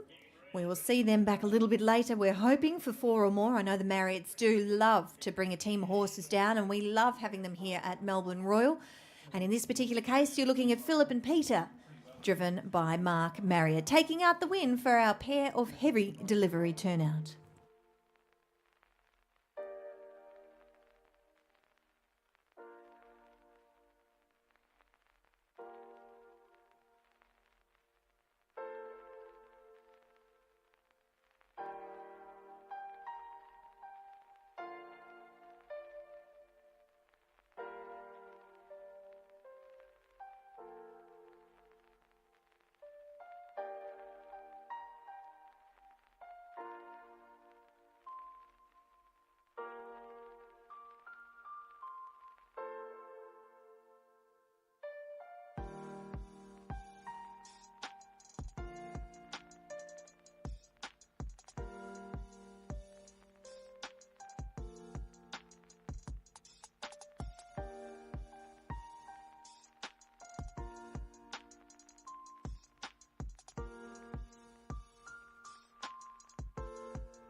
Well, ladies and gentlemen, currently on our Horses in Action arena down in Ring 2, we have our Clydesdale ridden heavy horse. And of course, the Clydesdale horse takes its name from Clydesdale, the valley of the River Clyde in the late 17th century. And the first recorded use of the name Clydesdale was in reference to the breed, was made in 1826 in an exhibition in Glasgow.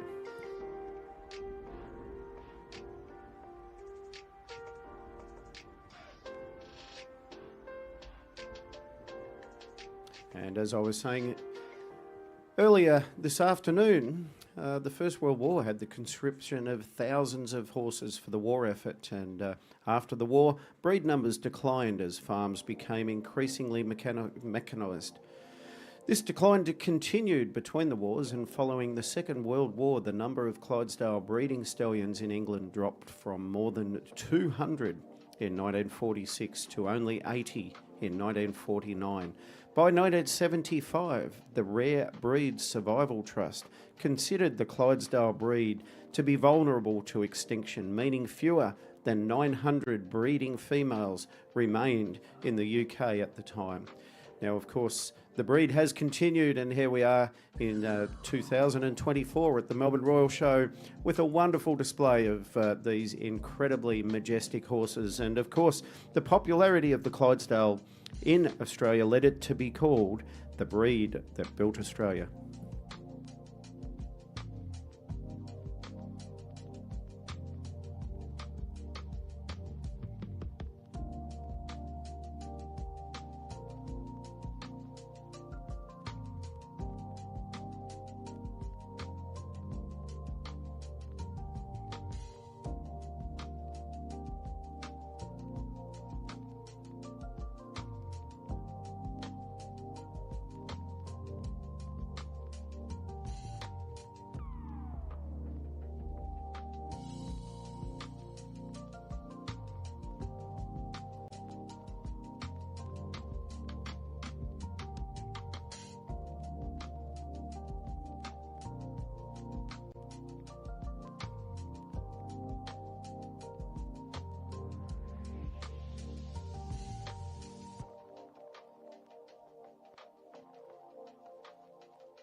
Well, ladies and gentlemen, casting everyone's eyes down now to ring number 2, we have the results here for class 281. It's our ridden heavy horse for our Clydesdales. Our win goes the way of exhibit number 691, Willis Park Clifford. Congratulations.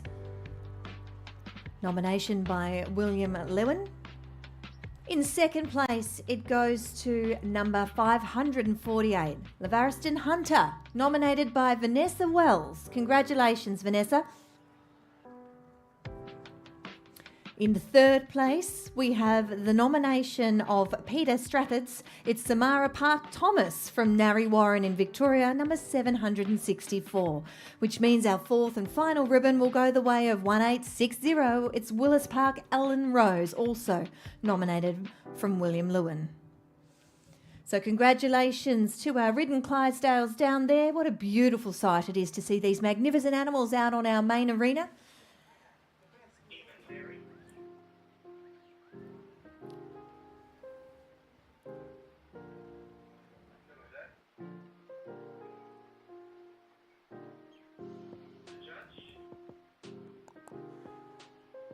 Well, Casey, we're down here in ring 2 for the presentation of our ridden Clydesdale. And of course, the horse that won this class also is eligible for what we call the best ridden Clydesdale, which is a championship, and it's the best ridden Clydesdale. And as soon as our judge completes our ribboning of the horses down there, we'll come into our championship area for the presentation of the best ridden Clydesdale for 2024 Melbourne Royal Show.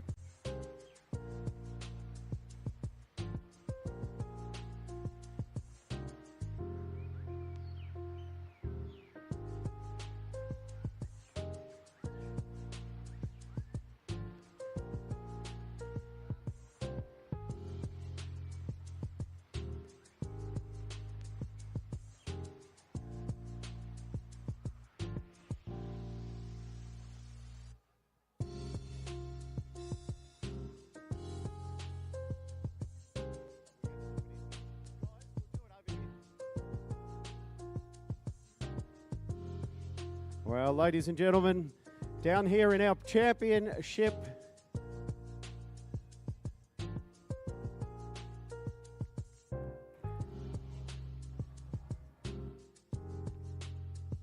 Well, as you can see, our ridden heavy horses are currently doing a lap of honour before we bring in our ridden heavy horse for our championship.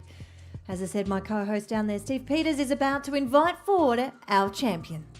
Well, and our champion ridden horse for 2024 Melbourne Royal Show.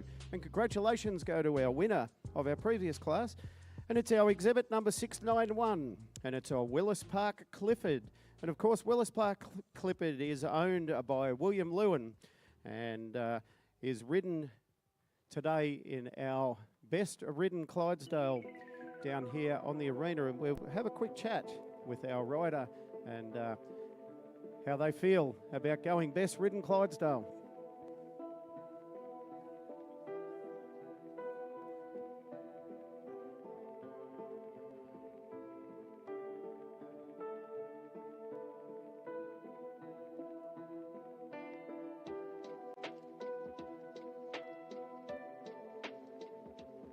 Okay, well, we have our rider down here.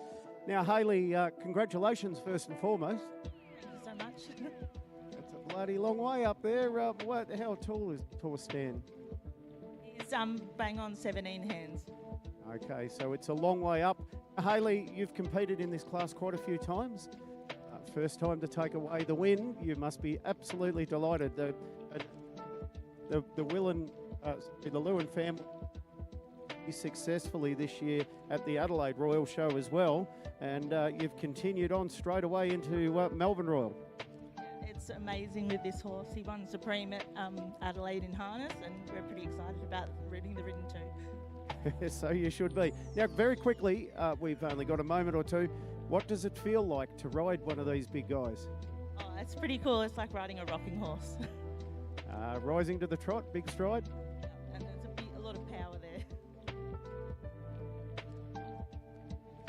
Well, ladies and gentlemen, Hayley Bebb riding our champion 2024 Melbourne Royal champion ridden Clydesdale. So, as we go on a lap of honour, ladies and gentlemen, put your hands together, please, for our champion and best ridden Clydesdale for 2024 Melbourne Royal Show. Well, ladies and gentlemen, as he said, put your hands together as Willis Park Clifford comes past, and the lovely Hayley giving a great insight to saying that this particular horse is actually very comfortable. Well, thank you for that, Hayley. I would never have believed it, but then actually watching you work around out of the arena there, maybe I might start to think that he does look a bit comfortable, this big fella. Continuing on in a very successful year. So it sounds that Hayley and the team have had a great year with this particular big boy in Willis Park Clifford. Congratulations as they make their way out of the arena. So I'm assuming this big boy might be back in harness a little bit later. So looking forward to seeing that. Speaking of all things harness, looking down now into ring number 2, we are moving on with our classes. This one is class 311. It is our medium show driving horse in any type of vehicle.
Well, ladies and gentlemen, if you're sitting and watching our harness, don't go too far away because very shortly out here on our main arena, we are about to bring out a team of 4 or more heavy delivery horses. So don't go too far away. If I cast my eye down from our broadcasting box, I can see those horses getting harnessed up. And believing me, it is quite a spectacle to see these magnificent animals walking around our main arena. So give yourself a little bit of time because very shortly we're going to see something that's absolutely magnificent here at Melbourne Royal. And it's something that is synonymous with our showgrounds here is when we bring our country into the city. And believing me, ladies and gentlemen, there's no more country than seeing these beautiful big heavy horses make their way out into our main arena. Now, Casey, I'm standing down here on the main arena. Now, of course, it's our Horses in Action arena. the wind is quite strong. So I wonder, now, ladies and gentlemen, I'm not sure if we're aware, but we actually have a football game on this afternoon here in Melbourne.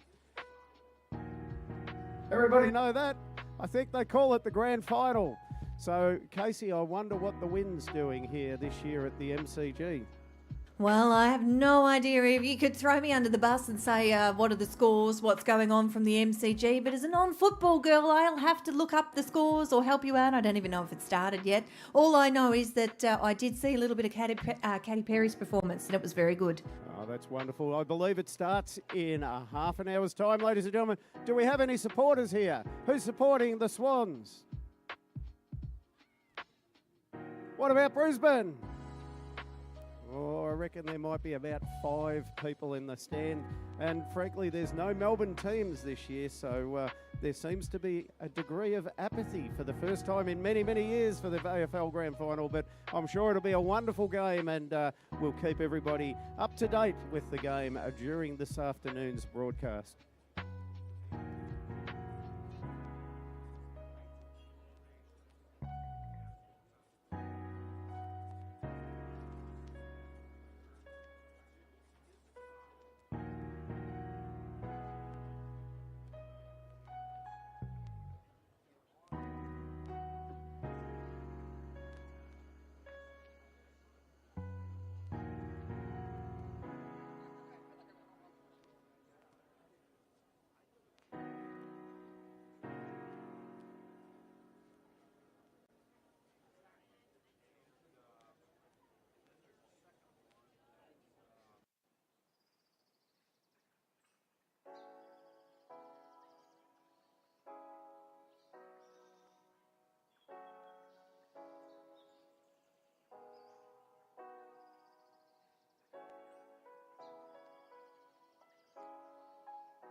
Well, ladies and gentlemen, we're down here in Ring 1, and this year we have our judge currently standing with me, and of course it's Harrison Collins, and the Collins family are synonymous with many, many years of very successful showing here at the Melbourne Royal Show in our tradesmen's and delivery classes. And Harrison, a little bit about yourself, if you don't mind, mate.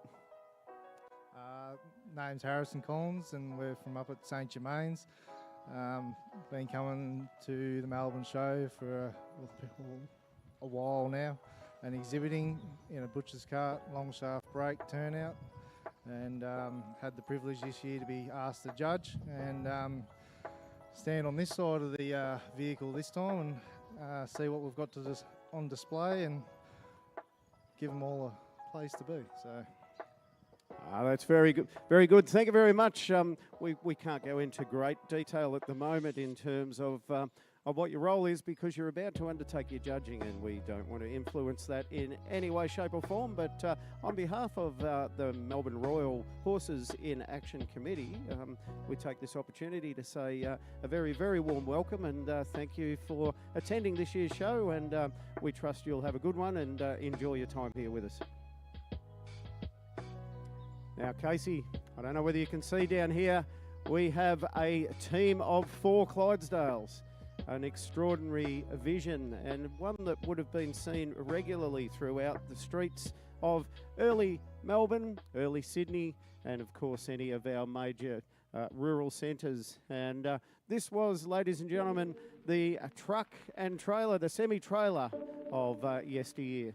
So when they come up a little bit closer, I'll take the opportunity to maybe grab the camera and the cameraman, and we'll go into some more detail of what this magnificent team of 4 looks like up close. Well, let me give you a little bit of an insight what our judge was talking about before, Harrison Collins, and I know you, Steve, mentioned that we can't give too much away, but just to let the people in the grandstands know what our judging guidelines here are. So exhibits in this particular section, as you'll see, our judge will oversee this beautiful, magnificent team of 4, but they should demonstrate a balance of power, Clydesdales of course have that, soundness and temperament that comply with the breed standards of a Clydesdale. At the walk or trot, long rein classes exempt from the trotting class of course, but we will see this team of 4 trot. Exhibits must be alert, bold and proud. They're looking for an active, fluent action incorporating good knee and hock closeness from behind. So in other words, making sure that these horses are close in the hocks. Now the hocks, ladies and gentlemen, if you can have a look at these Clydesdales, you'll see where the brown meets the white at the back of these particular horses. That's what we call the hock. It's like a knee, but at the back of the horse. So that's our hocks. That's what we're looking at, that they're nice and close behind. They should have a good stride with impressive carriage. So as you can see, these team of horses here are all working together. And I know that our driver has a lead horse, but I'm pretty sure, Steve, when he goes down there, we might get a little bit more of an insight into our driver and how this team of 4 horses actually work with each other, because it's not as simple as just putting them in the harness. There's a lot more that goes into the behind the scenes, and let me tell you, these horses are working together, but there is one horse out there that is leading the team. Yeah, well, that's correct, Casey. So we have in our team of 4, the 2 horses that are closest to the carriage or the vehicle or the driver, they're called the wheelers, and then the 2 out the front are called the leaders. And the leaders, of course, have that name because they lead the procession. They are the ones that take the direction for which the vehicle will take. And they're connected back to the driver through some leather straps that we call reins. And of course, most people would be familiar with reins used under saddle. Well, the reins used in harness are almost identical, except they're much, much longer. So the distance from the lead horse through to the driver is approximately 5 metres. And if you step out 5 metres, those 2 horses are a long, long way in front of the driver. And the skill cannot be underestimated of what the drivers of these vehicles, and particularly teams of 4s, and you can get teams of 6s, and our old Carlton United Brewery team was a team of 6. And but the Marriott team that has been exhibiting here at Melbourne Royal Show, as I said earlier, for over 100 years. They've brought a team of 4 to this show, and it's a remarkable effort. And when our judge completes his judging, we'll go into a bit finer detail, and we'll show you how the harness works, what the things are. Many of you guys out there in the stands have got a thing called a collar. I've got one on my shirt here. That's a collar. Did you know these horses also wear collars? And we'll talk about that in more detail shortly.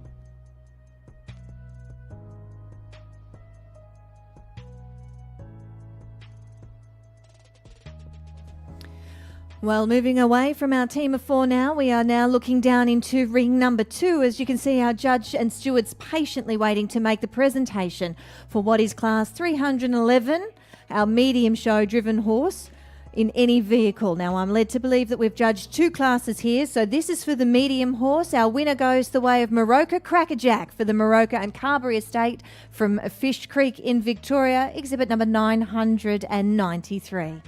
So congratulations to that particular pair taking out our medium show driving horse. But in a moment or two's time, I'll announce our winner from our next class. So it is Moroka Crackerjack taking out our heavy horse down there should I say in our heavy horse section, taking out the medium show driving horse in any vehicle.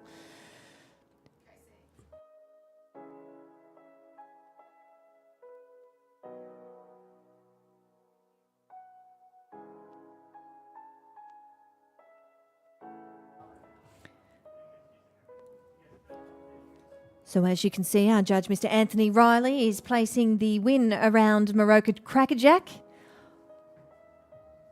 And now we'll call forth our winner for our light show driving horse driven in any vehicle, and it goes the way of Maroka Miriam 2. Congratulations to Maroka Miriam 2, also from the Maroka and Carberry Estate from Fish Creek, number 1517. So it's wonderful that our team down there in ring number 2 have judged this class in conjunction with one another, because as we saw, there was only one horse in each class. So to just save up on a bit of time, we've joined the class and got both of these horses out there at the same time. So no, you're not seeing an equal first place, ladies and gentlemen. There are actually 2 different classes that we judged, one being the medium and the other being the light.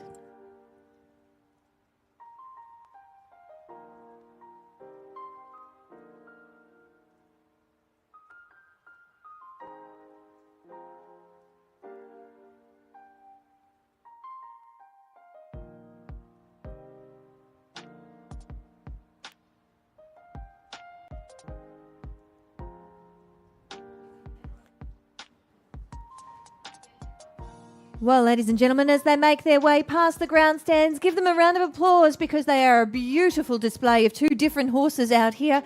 Of course, our medium show driving horse going the way of Maroka Crackerjack, and our light show driving horse to Maroka Miriam 2. So well done to the Maroka team, and of course the Carberry Estate from Fish Creek, taking these 2 magnificent horses out and about through our Horses in Action arena. Look at that magnificent stride as they cross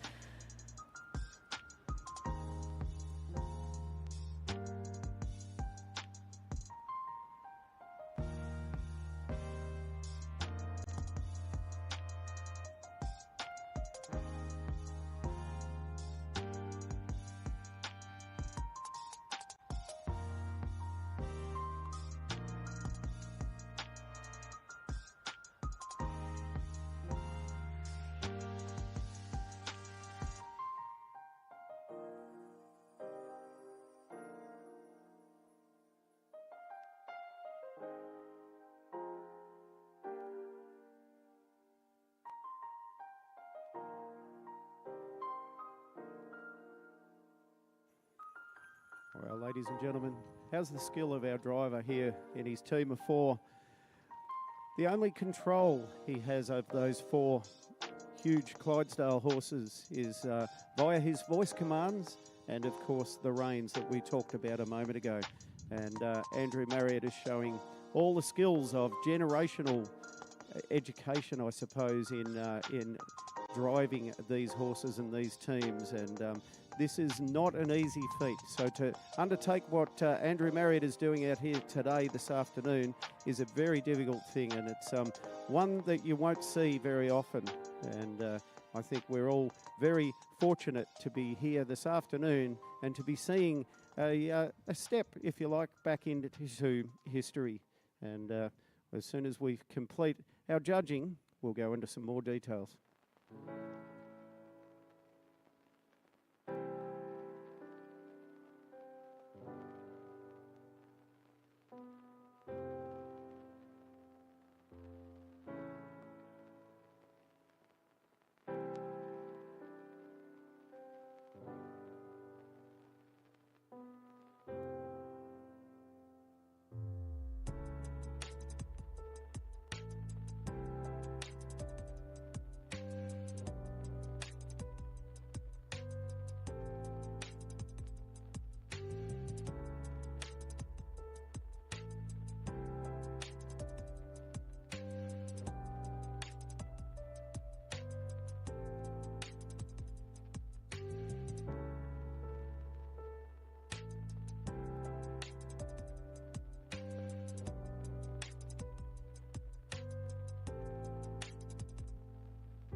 Well, don't forget, ladies and gentlemen, at this year's show, from the first day right through to the last day, which we have on Sunday, October the 6th, the Melbourne Royal Show is set to bring joy and happiness to Victorians of all ages.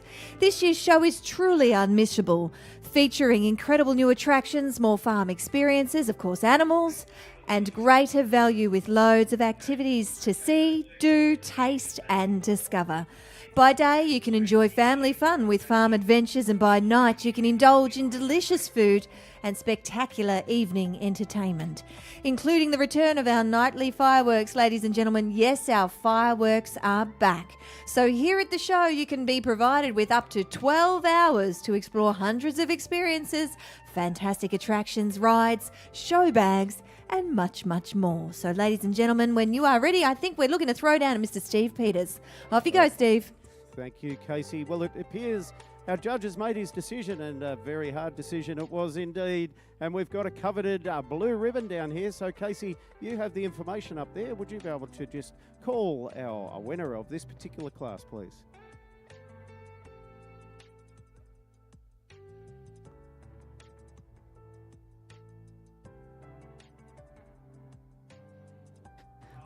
Well, as we strike up our orchestra, it is class 299. It's for our 4 or more delivery turnout. In our heavy harness section, of course, it goes the way of our horses.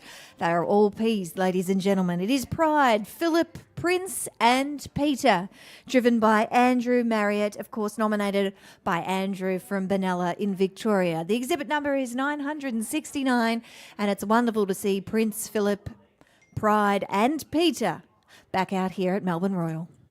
4 Ps, dare I say. All 4 horses start with P. Now, ladies and gentlemen, we will take this opportunity to get in here and have a closer look at this amazing turnout. So I think I said before it's 5 metres. I think it's actually further. So the driver's here. And if I can step this out, 1, 2, 3, 4, 5, 6. It's very close to 7 metres from the driver to the front of the horse.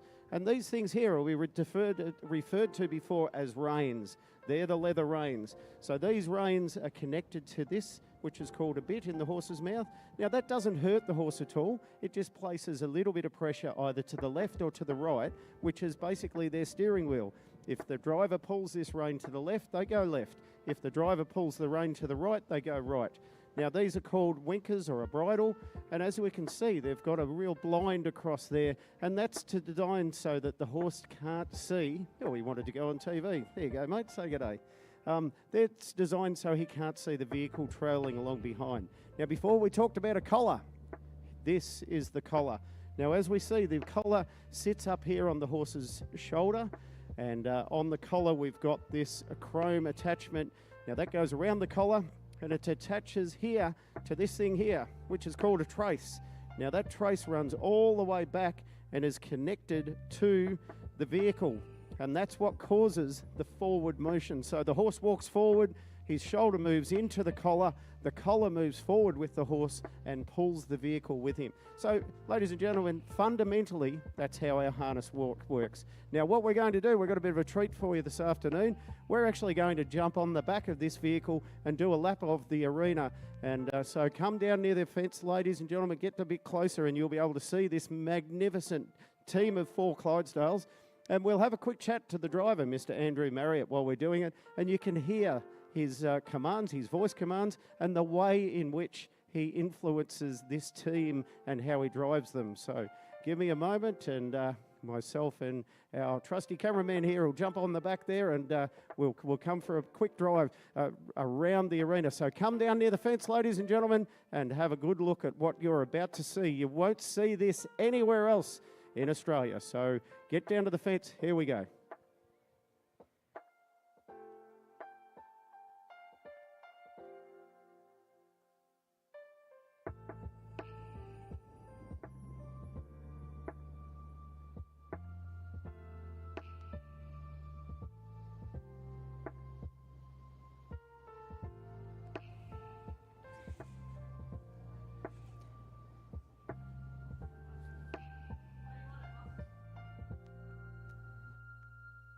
Okay, ladies and gentlemen, I'm up here now in the vehicle with our driver, and of course it's Mr. Andrew Marriott, all the way from Benalla in Victoria. Andrew, welcome back, mate. Thanks, Steve. Yeah, it's on again. Yeah, this is our 4 this year. We've got a new horse in. Oh, I had a horse just this week went lame. We had the 4 that we showed here last year, and we've got younger ones, and I've had to put a young one in the poll this year to take the lame one's place. So we've got 3 that have done it a few times before, and 1 young one that's his first show, and he's a little bit new to it. Well, that's amazing. And if our handy cameraman there can just pan across the view that the driver has from up here. Ladies and gentlemen, that's what we're looking at. Now, I'm about to ask Andrew to go for a walk, and I'll just hold the microphone nearby. All right, Claire. Righto, Claire, let him go. Due off, boys. Come here, Dest. Come here, Dest. Come here. It's the near side leader. I call him around, her around, as well as a sister with the rein. And ladies and gentlemen, the near side, of course, is our left side, and the off side is the right side. Yeah. Good boys. Due off, boys. And once they're set going straight, I don't say a lot to them unless one falls behind a bit. I'll talk to it by name and try and tell it to get up a bit. They all listen to you. They're waiting for command, as well as with the reins. They listen to what you say. The turn here, so release it offside and bring the knee around. Come here, Dest. Okay, ladies and gentlemen, so effectively what we're doing is letting the right rein leave a little bit, and we're pulling on the left rein.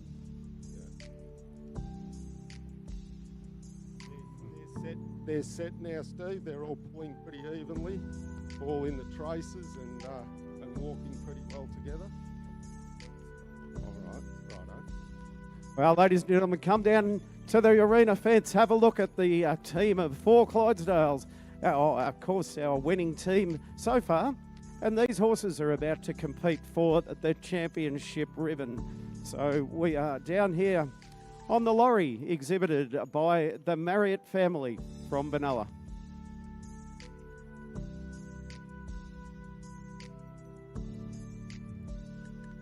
So the driver's comfortable that these horses are now working as he would like them to work, and there's just a gentle pressure in each of the rein which enables the horses to walk together and effectively move as one. Even though there's 4 horses here, they're effectively working together to produce the pull as one entity. And that's a tribute to, of course, the driver's skill in handling a 4-horse team. So I'll just place the microphone nearby and we can hear Andrew Marriott just giving a few more instructions to his team. Come here, Dest. Come here, boy. Come here. Here, Dest. Come over. Come here.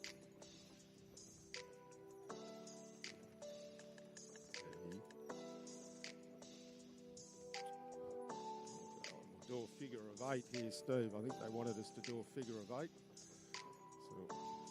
So, ladies and gentlemen, we're about to undertake a figure of 8. I think the judge is actually judging us now, which is a very unique experience. I don't think this has ever happened before in Australian harness showing, but it's a wonderful opportunity for us. So, once again, come down to the fence, ladies and gentlemen. Have a close look at this extraordinary opportunity to see a turnout of this quality. Due off, boys. Steady. Steady, boys. Due off. Due off. Steady. Steady. Steady, boys. Steady. Steady. Come here, boys. Get up. Due off.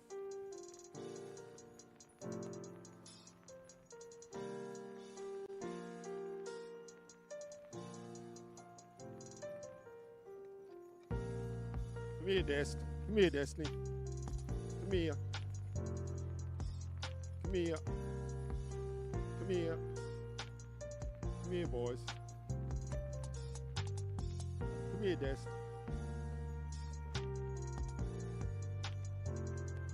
Steady. Slow, boys. Come here.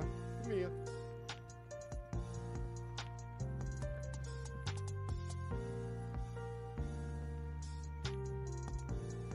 Come here, Dest.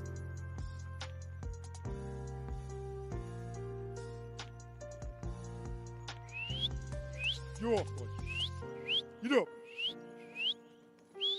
Get up there.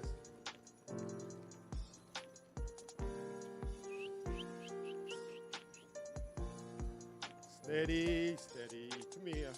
Come here. Come here. Come here, boys. Come here. Come here, boys. Face the crowd. Well, ladies and gentlemen, how's about putting your hands together for such an amazing exhibition and insight into our Australian history here with the majestic Clydesdale horses in a team of 4 pulling a traditional lorry.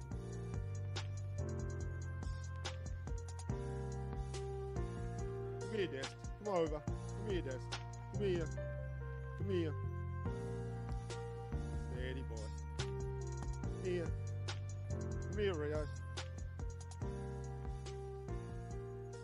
Steady, steady. Come over. Come over. Come over, boys.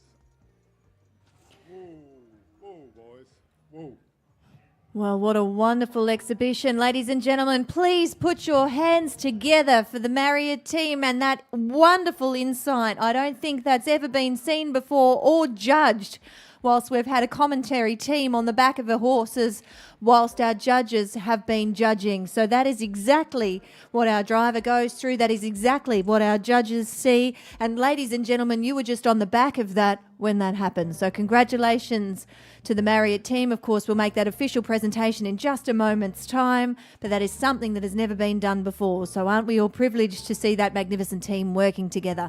Let's strike up our championships orchestra and let's invite this magnificent team and thank them for being out here in front of us. Well, that's right.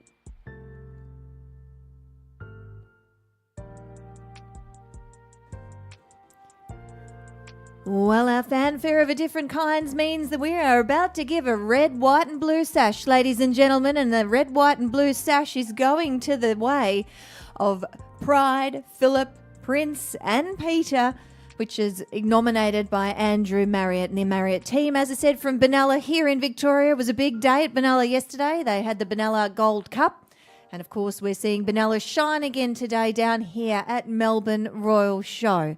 Now, bearing in mind the Marriott team also had a team of 2 out there, which is part of this particular team. So not only will they receive a championship ribbon, but they will also receive the reserve championship ribbon as well, because both of this particular combination, not only were they in 4, but they also had a team of a pair as well. So you will see the 2 ribbons down there with our judges, which Mr. Harrison Collins and Shane Keir. And of course, that is why we will give 2 ribbons, because not only do we have this team of 4 taking the championship, but also we had a pair that will take the reserve.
Well, ladies and gentlemen, we've now pronounced our winner and our reserve champion and our champion. Team of 4 Clydesdales. Now really, really quickly, these guys need to get off the arena. But if I can get our cameraman around here. Ladies and gentlemen, we've all heard of a horseshoe. Have a look at the size of the horseshoes of these guys. Now that's a horseshoe. Now these are shod by farriers, and the shoes are made in a fire, hot fire. So those finding horseshoes in a paddock, That's what we're looking at. Thank you, Andrew. And ladies and gentlemen, let's put your hands together and show some appreciation for this extraordinary effort by our exhibitor here, the Marriott family from Benalla in Victoria. Well, Steve, as they make their way out, and you showed that magnificent horseshoe there, you needed to put your hand down so we could get a size comparison. But I wonder, little boys and girls that are standing out there, if anyone's ever been stood on by a horse, gee, I wonder how much one of these big boys weigh. I would say anywhere from around about 800 kilos up to a tonne. Steve, would you be able to enlighten me on maybe the weight, if you can hear me down there? I don't reckon he does. I don't think he can hear me down there, ladies and gentlemen. I don't think he's got his ears in. Oh, well, he's left me high and dry. I'll get back to you with that one. I'll see if I can look up how much one of these big boys weigh. But I reckon I would be anywhere, as I said, anywhere between 800 kilos to a tonne as they make their way out of the arena.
Well, Steve, out here in ring number 1, you can see we are moving on now with our long shaft break turnout for our horses over 14 hands. It's class 294. Now, what we are looking at here, you see some horses, we're talking about a long shaft. So that's the shaft as the vehicle that's being towed behind the back of the horses. But when we speak about a long shaft break, it's a breaking in vehicle. So we elaborate, you can see 2 teams out there that actually have what's classified as a younger horse next to them. So take us through the purpose of having this particular purpose. Well, ladies and gentlemen, of course, every single vehicle, harness vehicle we see out on the arena this year and, of course, in yesteryear, harness and horsepower was the primary source of transport. And so for each of these horses, they have to be termed what we call breaking in. And look, effectively breaking in is only educating a young horse. It's a system or a process where we teach a horse. It's no different from having a young pup and we ask the pup to sit. And of course, when they're very young, they've got no idea what you're talking about. And horses are very similar. So a breaking in is effectively a colloquial name for training a horse to accept the confines of the harness and how to go and undertake the job for which they're asked to do. And of course, in this instance, it is a go in harness. And of course, our long shaft break is a vehicle that was used to break horses in. Well, I was going to say, it's not dissimilar to what we heard in Andrew Marriott earlier when he was down there and he was saying that one of his team, one of his usual team, unfortunately the horse was sore, so he couldn't bring that team in. But then he brought in another horse, a young horse, so they had to come down. So it's not dissimilar to that when you're breaking in a younger horse. And I know that I've heard even the Patterson team once before. They live in the city here. They're not too far from Flemington. The Patterson team are what you would call not country folk. They're city folk that pretend to be country folks. No, only kidding. They're country through and through. But the Patterson team, as you can see, which is the coloured horses down there, sort of sitting second from our Avenue of Honour, you can see there that the horse that's in the vehicle is nice and relaxed, nice and quiet. That's his job. He's teaching the young horse, just like you said, Steve, like a dog, teaching the younger horse to understand the environment and what's going on around him, which is just to relax, buddy. Take your time.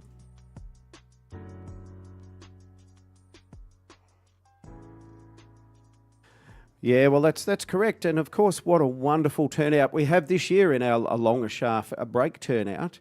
And our tradesmen or delivery and tradesmen's classes are becoming increasingly popular. Again, they were extremely popular in the 1970s. And I was very fortunate enough to, in my lifetime, experience working horses. And of course, we're referring to the milkman. And the milkman used to deliver the milk in and around the suburbs and in and around major rural towns via a horse and cart. And but what we see out here today are the beautifully restored vehicles, and they're pulled by our beautiful show horses, often Clydesdales, Clydesdale crosses, Percherons, Friesians, or derivatives of any of those breeds.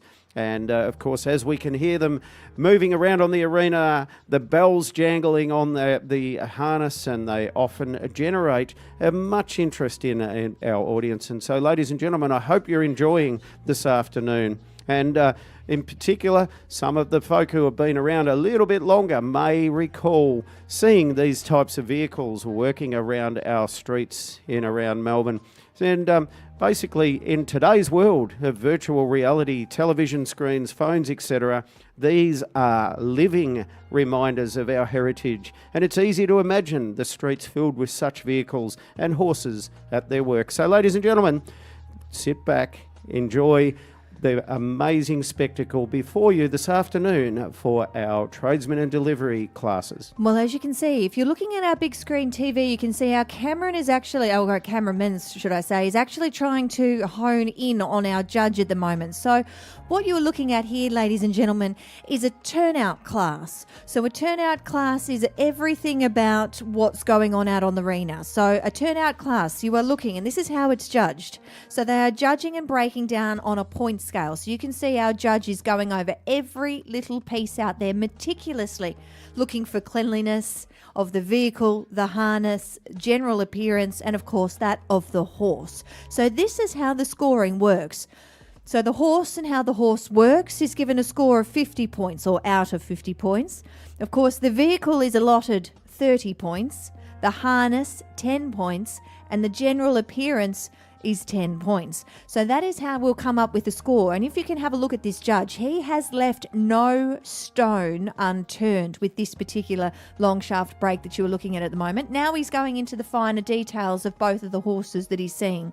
So this is what you are looking at.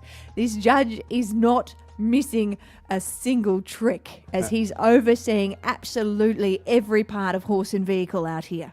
And of course, Casey, a lot of these vehicles, I think, will have the old Gladstone bag, the old leather Gladstone bag with the driver's lunch. And, of course, the lunch would be wrapped in waxed paper because we didn't have Glad wrap back in the 1920s. And there might even be a penny or two as their spare change and a bottle of Loy's soft drink that was available in that particular era. Well, here's another question for you. So again, looking at the turnout that we're seeing out there on the arena at the moment. Now, this is not a silly question. Sometimes I ask those questions that are a little bit more, why did you ask that question? But I'm kind of like the crowd. This is not my speciality.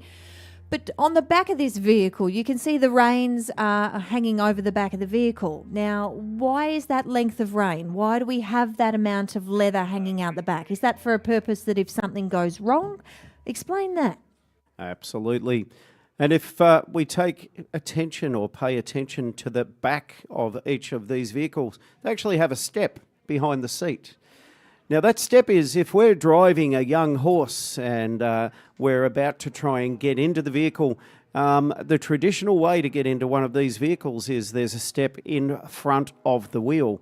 So if we have a fractious horse or a horse that's perhaps not happy to stand and we get in front of that wheel, the horse moves forward, we can get run over.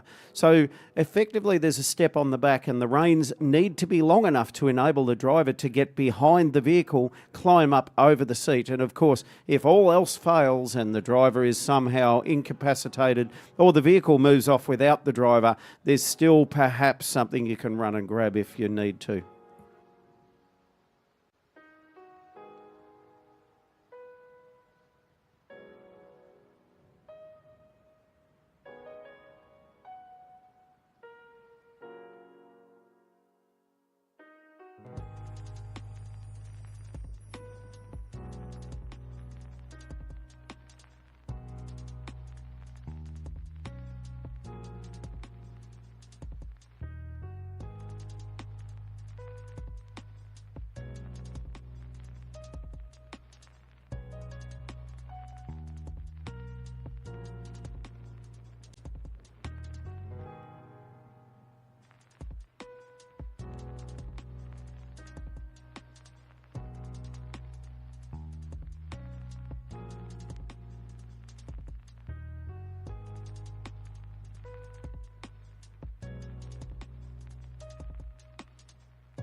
I'm going to introduce the entree showing judge before, so it's great.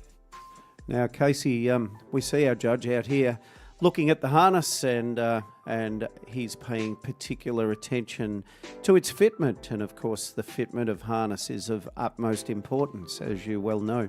So what we're looking at here, and as you can see, it's a bit hard for our cameraman to get in there without, obviously essentially holding up the class. But what is our judge fossicking for at the moment? Like, what is he? I know you spoke about the fact that there would be some lunch, maybe in the butcher paper, but what essentially is he looking at? Like, I know it's a turnout class, so everything's got to be clean, everything's got to be perfect. Oh, here we go. Here's a good site. Now take us through there. Well, you would know what's in there. The crowd, we only got a little look because we can't hold up the class.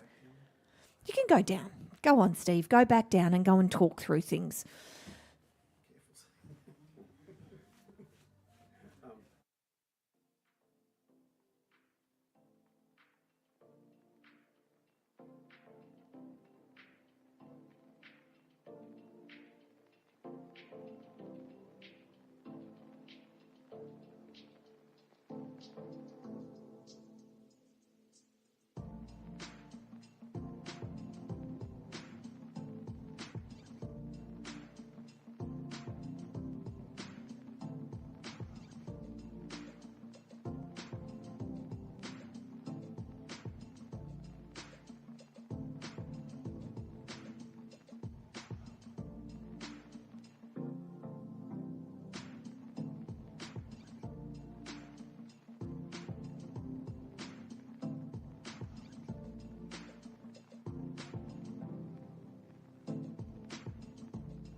Well, ladies and gentlemen, if you're looking for some things to do out here, you can go to our kids' theatre. It's the all-new Kids Theatre. It's the perfect spot for families to sit down in undercover comfort and enjoy performances live from Sesame Street, Elmo's Circus Dream to the ever-popular Paw Patrol. Even Gabby's Dollhouse is down there, so there are up to 8 hours of live entertainment and performances every day with 11 shows daily. Of course, that can be found in our Kids Theatre section, but also we've got the FMX BMX stunt team. They come back. It's a fan favourite here at the show and is reaching new heights this year. So you can watch in awe as 3 extreme riders orchestrate high-octane, gravity-defying daredevil moves. Now, as a mum, I don't know about that, but these guys, let me tell you, they're absolutely unbelievable as they flip and do tricks right through the air with some of our spectacular aerial stunts. Well, Casey, I'm not sure if you're aware, we have a football game on here in Melbourne this afternoon. And ladies and gentlemen, I'm here to inform you, with 6 minutes left in the first half, we have the Sydney Swans at 26 points and the Brisbane Lions 49 points. So the Brisbane Lions are in front with 5 minutes to go till half time.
Well, ladies and gentlemen, turning everyone's attention down into ring number 2, you can see down there we've got a lovely horse that is just about to be crowned our winner for Class 306. That is our heavy delivery class driven in traditional vehicle. It goes the way of Ben Peter, driven by Robert Kaminsky. So well done to Robert and his team, exhibit number 203. So congratulations with Ben Peter taking home the blue ribbon in our heavy horses tradesman and delivery class. Of course, as you can see, this is a traditional vehicle. It's a 4-wheel lorry, as you are about to see. And it is one of the vehicles that we're using back in the early days. So this particular class is our traditional vehicle class, and then we'll be moving on with the next of our classes, that being our heavy horse in any type of vehicle. So it is our heavy show driving horse in any vehicle, the class that is coming up next, and that is class 310 from ring number 2.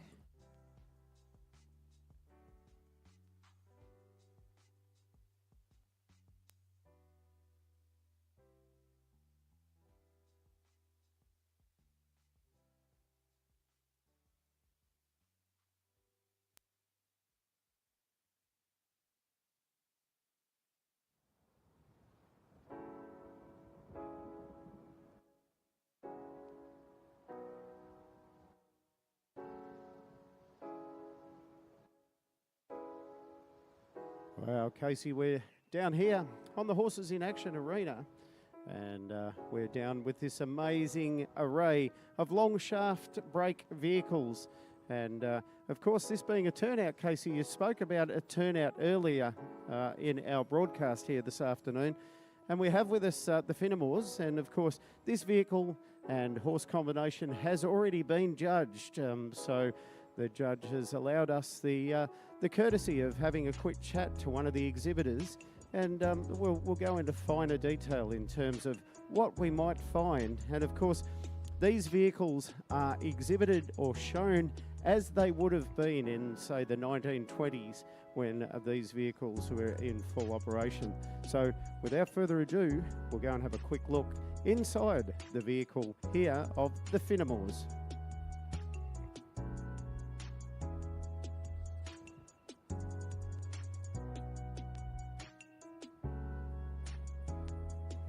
Well, ladies and gentlemen, so we've got here Scott Finnemore. And first of all, Scotty, thank you for the opportunity. I won't interview you because you're still being judged and you're still in the class. But first and foremost, have a look at the fine, intricate line work involved in these vehicles. So these are wooden spokes, and they're wooden, what we call fellies or fellows. And that is called a Sarvan hub, or a hub that is where the wheel sits onto the axle. And we can see this intricate fine line work that was of the yesteryear.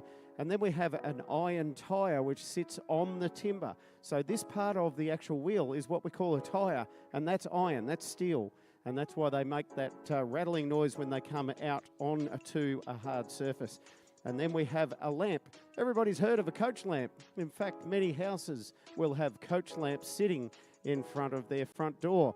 These are genuine coach lamps, and if you have a look, the nickel plating or the brass plating on these is polished to within an inch of its life. And I'm sure we have a set of genuine matches from the 1920s. So that's the level of detail that these people go to in terms of their turnout. And now, given that we have what we call a brake and a brake class, we have inside the vehicle a saddle.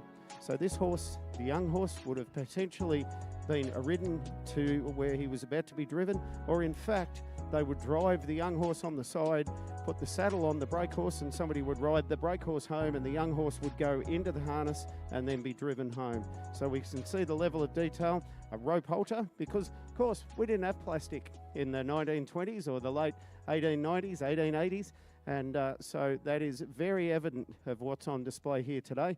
We have some spare parts, some spare odds and sods and bits and pieces, a swingle bar, which of course is the part of the vehicle that the horse is connected to make it go forward. Now, none of you have probably heard that these vehicles have a handbrake. Can you believe that? A handbrake. Well, in fact, it's actually not a handbrake. It's what we call a wheel strap. And a wheel strap is designed, it sits here on the body of the vehicle, and when the driver gets out of the vehicle, they can connect the wheel strap around to one of the spokes on the wheel. Then they get the reins and they connect the reins to another spoke on the wheel, and the vehicle is effectively handbraked. So the horse can't walk forward because the reins will come and pull on his mouth and he'll say, whoa, stop. And the horse can't go back because the wheel strap stops the vehicle from going back. So ladies and gentlemen, that is an example of what our judge is looking at down here this afternoon at this extraordinary display of vehicles from yesteryear. Back to you, Case. Well, that's a wonderful insight into some of the equipment that each and every one of these wonderful turnout exhibits are bringing in with them. Is everything has to be traditional to that time, to that era. So really good. And I found it quite interesting to know that there's actually a saddle hidden in there. So I've learned something again today. That's two things I've learned today. Thanks, Steve.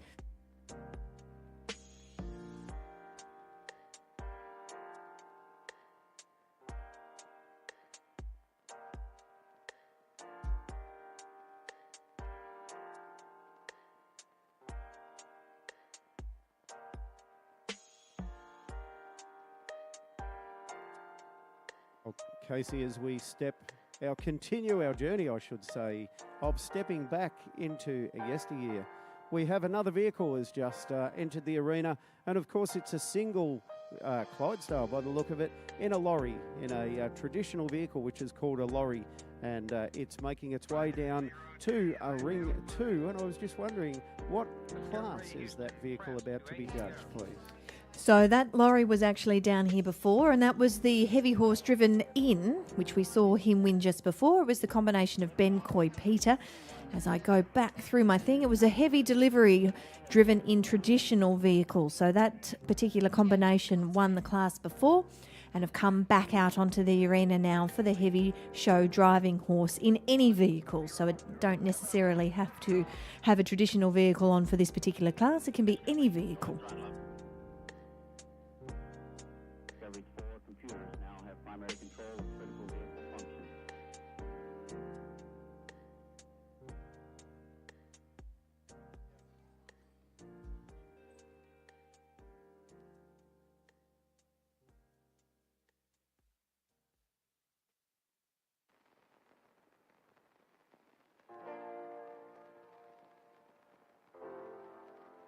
Well, ladies and gentlemen, we're down here again in our long shaft vehicle turnout, and I've just had a chat to the lady who is driving this gorgeous vehicle next to us, and it's just become apparent that Chris Hastings and I knew each other 40 odd years ago. So there you go, and what a delight it is to see Chris out here today. And on behalf of the Horses in Action Committee, we welcome you back to the Melbourne Royal Show. Now, Chris has given us permission to have a sneak peek in behind, so we're going to have a look what this turnout looks like. So if we come around here, we have effectively what's known as a boot, okay, which is very similar to the one in the motor vehicle. Now, if we lift the boot, here we go. So we have some odds and sods and bits and pieces in here, and thank you. So what we've got, if we open that, and of course there's no such thing as plastic or other more modern materials back in these days. So this is a leather satchel. Here we have, that's a wheel. That's actually used to change the wheel. Why would you need to change the wheel when you've got steel rims? Well, of course these wheels do come loose. So they're not likely to get a flat tyre, but the nut can come loose. So that's for that.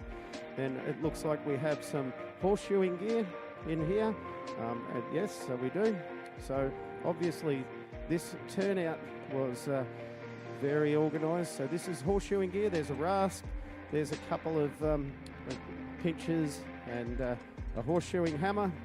And there's a couple of shoes.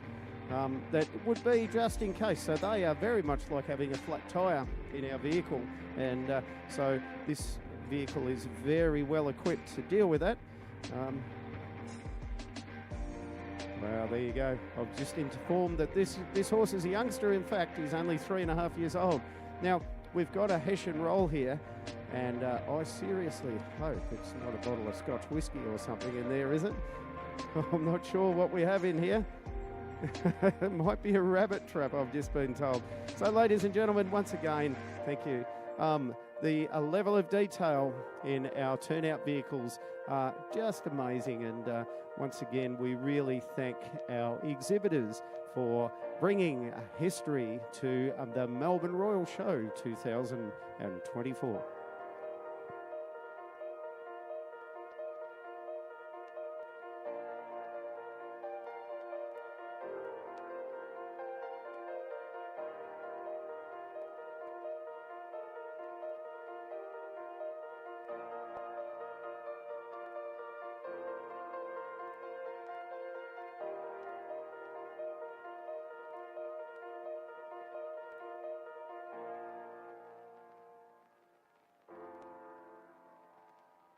Well, don't forget, ladies and gentlemen, at this year's Melbourne Show, we have free attractions, live entertainment and show stuff with much, much more. Have you made your way to the Sushi Hub Super Dog Spectacular?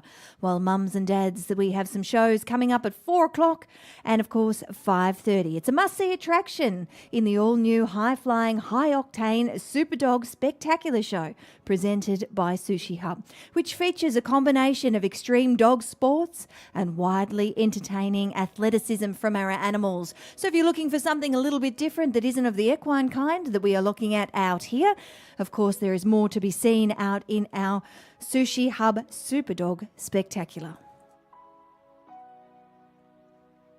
Well, ladies and gentlemen, thank you, Casey. We're back down here in our long shaft break turnout, and we have Carolyn Blakely all the way from Yass, New South Wales. So well done, and we once again appreciate all of our harness exhibitors for making the trip all the way down to the Melbourne Royal Show, but I'm sure it's worth it, and the people in the stands are having a marvellous day having a look at what the gear that you guys have brought with you. So, if it's with your permission, it looks like the judge is about to do something more important than me, so we'll let you get on with it. Good luck.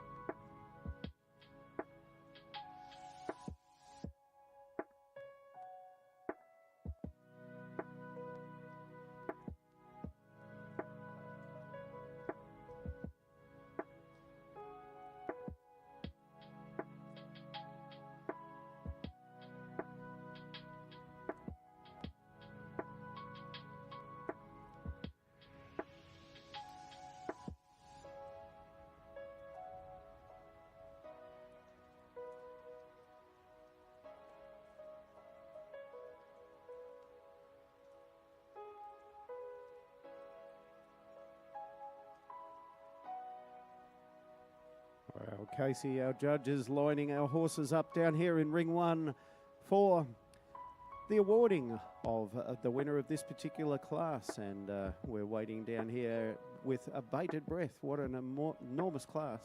And we'll wait to hear from you with the results up there in the broadcast box, Case. Well, we won't take too much longer, Steve. We're just awaiting the official results. I have the scores, but until I see those official results in front of me, we'll just take a little bit more time before we can bring that out to our boys and girls and mums and dads out in the stands.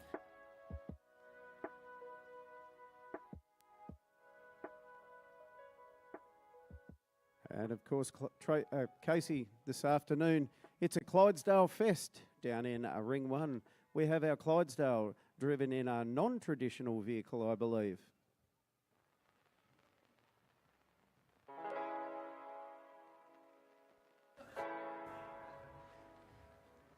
So you'd be right down there. In ring number 2, we are currently underway judging class 310. It's our heavy show driving horse in any vehicle. So we are still getting underway with that particular class in ring number 2. At the conclusion of this class, that will wrap up ring number 2.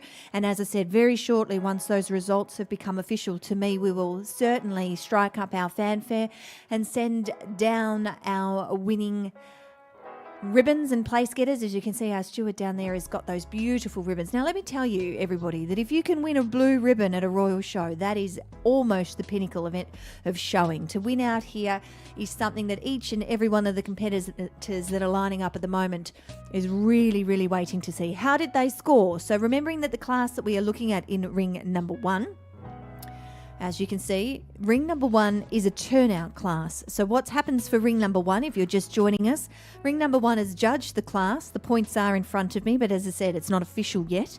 What they've done is they've judged the horse on the following scale. So the horse is given the points, 50 points. So that's what is allotted from our judge. The vehicle for 30 points. The harness is 10 points and general appearance is 10 points. And bearing in mind too that if you have a look out here, you can see that a royal show is no easy feat. A royal show is a long way from the quiet country streets that these horses are used to. There's lots of noise, lots of music, lots of flapping flags, there's plenty of wind. So sometimes these things can unsettle some of our horses because it's not what they're used to. And as you can see now, the horse that's just been focused on camera, our wonderful red coat is awaiting and making her way over to just stand there with the horse and to tell him that everything's okay, mate. We're here with you. It's all right. Yes, you can hear the music and the flags are flapping, but at the end of the day, we're here. So sometimes that's where our red coats are absolutely invaluable when it comes to being here at our Melbourne show. So as I said, still awaiting the points and scoring to come through to me from ring number 1. But in the interim, I'm still waiting for the results for ring number 2. As you can see, they're still busy judging down there. So soon we'll sort of have some blue ribbons being had around our horse and driver combinations out here on our Horses in Action arena.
Well, we've now got those points that we were looking for. It is class 294. It's our long shaft break turnout for our horses over 14 hands. And each and every one of our competitors are waiting to see who will take out the blue ribbon. Well, this year it goes the way of Billy, driven by Shane Patterson, exhibit number 350. Congratulations to the Patterson team as we will invite them to make their way forward for taking out our particular class here, 294, our long shaft break turnout. In second place goes the way of Churchill, driven by Scott Finmore. So congratulations to Scott and Churchill. Of course, this particular combination is nominated by S&M Finmore, M. Pangali and K. Buckley from New South Wales. Exhibit number 636. In third place is Willis Park Clifford, driven by William Lewin. So Willis Park Clifford taking out third place here. Number 691, nominated by William as well. Congratulations to our third place getter. We'll now invite fourth to come forward, and it is Peg. That's probably the easiest name I'll have to read up here for the next 11 days, let me tell you. Peg is exhibit number 165, nominated by Blackley and Vaughan from Yass in New South Wales. And our fifth and final ribbon goes the way of Dolly, driven by Christine Hastings, nominated by Christine as well from Smeaton in Victoria, number 789. So a thanks to Peg and Dolly being, as I said, the easiest names I will have to read all show, taking our fourth and fifth place down then. But the winner goes to Billy, driven by Shane Patterson. All thanks as well to the Patterson team from Sunbury in Victoria, also another easy name for me to read out. They are the winners of our long shaft break.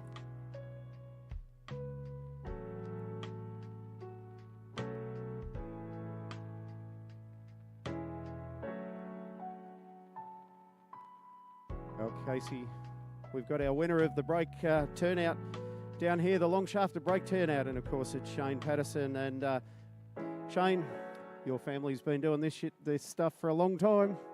Yeah, I think my father started 60 years ago in this class, and if there wasn't 3 or more entries, they'd delete it. Yeah, well, there you go. Well, I'm glad to see you've come out and you've got a bluey. Now, of course, your father, the legendary John Patterson, is quite ill at the moment, and he'd be delighted to hear about this outcome today. Yeah, I think he'd be proud of us winning the class, and I think a few of these horses here that we've broken in. I think there's 3 or 4 out here. 5. Wow, that's a fair effort, and you got another one well on the way after today. The passenger. Well, the passenger's my father's grandson. Wow, there you go. Well, Shane, once again, congratulations. 60 years, marvellous effort, and congratulations and thanks again for your patronage at the Melbourne Royal Show. Well, as we mentioned, say congratulations to the Patterson team taking out a nostalgic class, that is the shaft break turnout. So it's Billy, ladies and gentlemen, as he makes his way out of the arena. And again, as we saw before, the importance of having the more experienced horse here driving around our young horses, because as we said, a royal show is no easy feat for our youngsters. There's plenty that they don't see in the paddocks at home over the country. The Pattersons coming from Sunbury, but I also know they also work here at Flemington. And of course, there's not too many flapping flags, TV screens, big screen TVs, lots of kids, lots of noise, lots of music out on the farm. So it's a very big environment for our horses to work around and with. And of course, Billy is showing his experience out there leading around this young horse as he makes his way out of the arena, as is the combination of the second horse and driver here being Scott Finmore and Churchill. It was also a great display of how wonderful these older horses are to drive around the youngsters, because who knows, maybe next year we might see some of these youngsters out here driving in a vehicle themselves. So looking forward to that. That is class 294, our long shaft break.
Well, ladies and gentlemen, if we're looking into ring number 1 at the moment, you'll see our heavy horses have shrunk. No, only kidding. We didn't put him in the washing machine and he didn't shrink.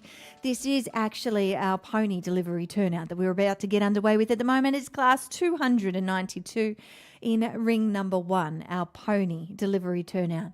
So not only do we see our heavy horses out in the arena, but our ponies are also very capable of pulling a little lorry around. And isn't this just the cutest picture you've seen? Have a look at the smart little fella going around out here. Of course, this is our pony delivery turnout coming up very shortly.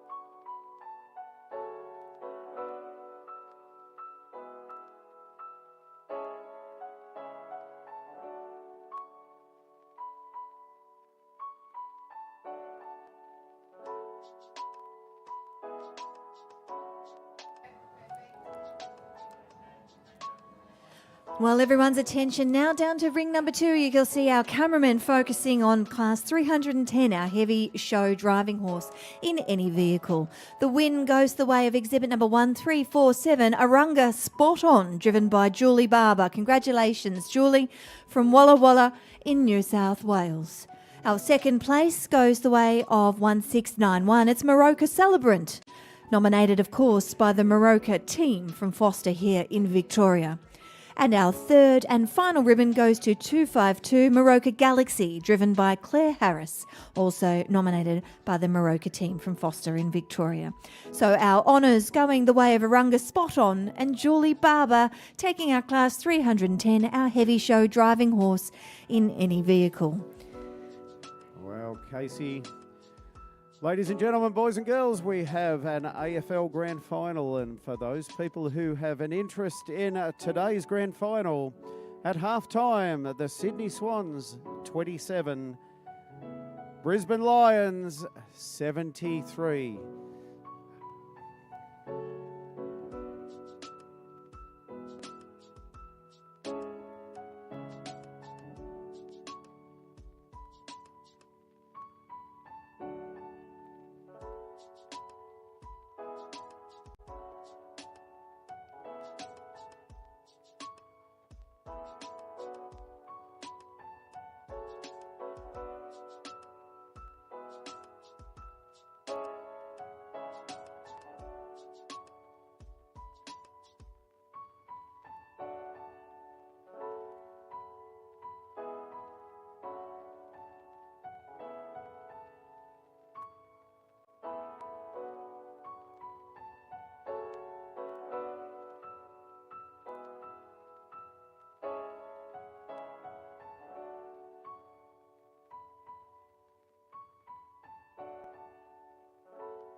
Well, ladies and gentlemen, as they make their way out of the arena, give them a round of applause. It is Arunga Spot On, driven by Julie Barber, taking out our blue ribbon here in our heavy show driving horse.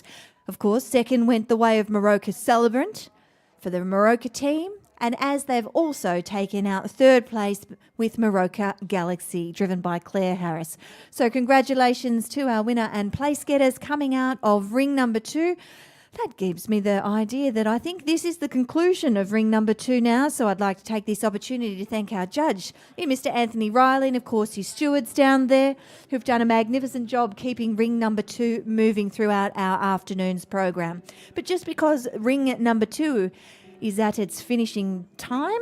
Please, ladies and gentlemen, stay in the grandstands as you can see out in ring number 1, we are still underway with our pony delivery turnout. That is class 292. So ring number 1 still has a plentiful program coming everybody's way this afternoon, as well as we're seeing our delivery turnouts, but not only that, we bring out our Shetlands a little bit later this afternoon.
Well, ladies and gentlemen, the little pony delivery turnout down there that we just saw make their way out of the arena, that was the combination of Desiree Stewart winning that particular class, class 292, with Primrose Park Snow Daisy. So congratulations to the Stewart team.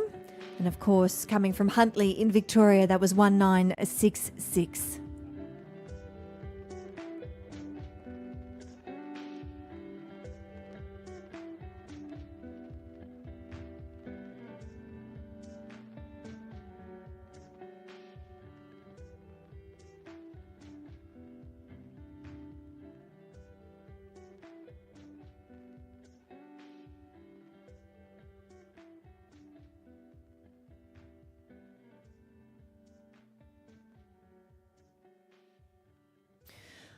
Well, this next class, bring ring number 1, is our long shaft break turnout for our horses 14 hands and under. It's class 293.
Well, ladies and gentlemen, if those of you who are actually interested in the score of the football, it is half time at the MCG. And just as I said that, they've taken the scores away. Oh, here they are. They're back again. Are you ready for this? At the moment, it's a bit of a runaway.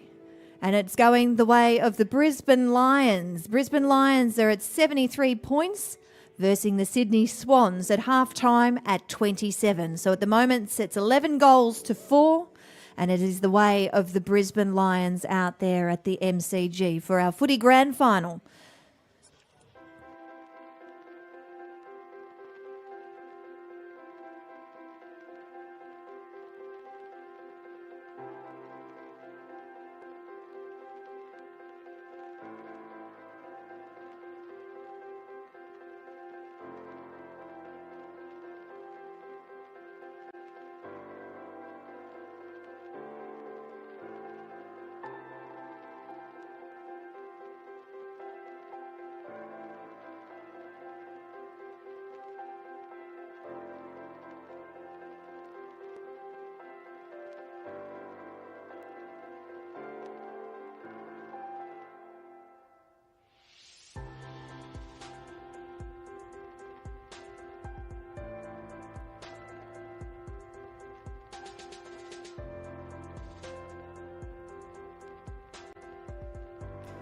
Well, if you are joining us in the grandstands and you're looking for what's on around our Melbourne Royal Show this year, all you have to do is get your phones out. We know everyone loves to get out their phones, especially if you're a teenager. Any excuse to jump onto your phones. Let me tell you that if you want to see what's going on around our Melbourne Royal, all you have to do, as I said, is jump on our Melbourne Royal website, go into the Explore section, and then under the Explore section, it'll actually tell you what's on for today. So if you're looking to, for example, see what time our Action Dogs agility and jumping is, well, all you have to do is go into that section and it'll tell you exactly the time that our dogs are getting underway. Of course, not only that, we have our alpaca competition judging, our animal nursery. It is 60 years of our animal nursery here at Melbourne Royal. What a wonderful thing. I can remember going to the animal nursery when I was little, not giving away my age. I'm not 60. The animal nursery is definitely a lot older than I am, but I can assure you that this is one thing that my family and I, as myself as a mum nowadays, love to take my little one to the animal nursery. And of course, that is the beloved heart of our show. And as I said, it's set to be more exciting than ever. As I said, it is 60 years since the animal nursery first began. So this year only, the animal nursery features a must-see immerse farm experience, offering you a unique glimpse into the life of an Australian farm. In addition to this experience, you can immerse yourself in a space filled with fluffy, cuddly, adorable baby animals. So if you haven't made your way there yet, make sure you do and make magical memories to last you a lifetime as you pat and feed your farmyard favourites. So there you go, ladies and gentlemen. If you haven't been up there yet, make sure you make your way to what is celebrating 60 years this year at Melbourne Royal, and that's our animal nursery.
Well, ladies and gentlemen, the scores are through now for class 293. It's our long shaft break turnout. This time for it's our horses 14 hands and under.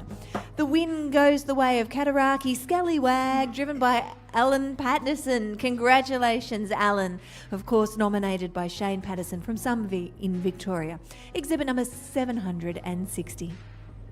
Which means our second place goes to 558. It's Panchafun Noise, driven by Hilary Billett, nominated by D.R. Stewart from Huntley in Victoria. Well, Casey, of particular note, of course, Ellen Patterson is the daughter of Shane Patterson, who won the previous break turnout. And Ellen represents a third generation of Pattersons to show here at Melbourne. And I remember when Ellen came out at Melbourne Royal for the very, very first time. She was half the size she is now. She's quite the lady down there now. I remember her when she was just a tiny little tacker. And quite an accomplished young equestrian too. She's quite an accomplished 3-day event rider. So she does horse trials from Pony Club and a little bit of show jumping, and of course is also active in the show ring, as we can see now. Now, this is going to be interesting, Case. We have father and daughter competing for the champion. But do you know what, though? It doesn't matter which way it goes. Either way, Dad's going to be proud. Now, for Ellen, let's look at it from a daughter's perspective. Let me tell you, Ellen will be wanting to beat her dad like no other. She would be wanting to say, Dad, I got you. But if you reverse that, Dad's perspective, Dad's just going to be proud either way. Absolutely. A year of worth of bragging rights in the Patterson family awaits when we undertake the judging of our long shaft break turnout championship, which will come very shortly.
Well, ladies and gentlemen, boys and girls, a day at the 2024 Melbourne Royal Show is not complete until you have had experienced the top 10 unmissable things to see, do and experience at this year's Melbourne Royal Show. And of course, the new Sushi Hub Super Dog Spectacular, the ultimate flying into high and agility canine course.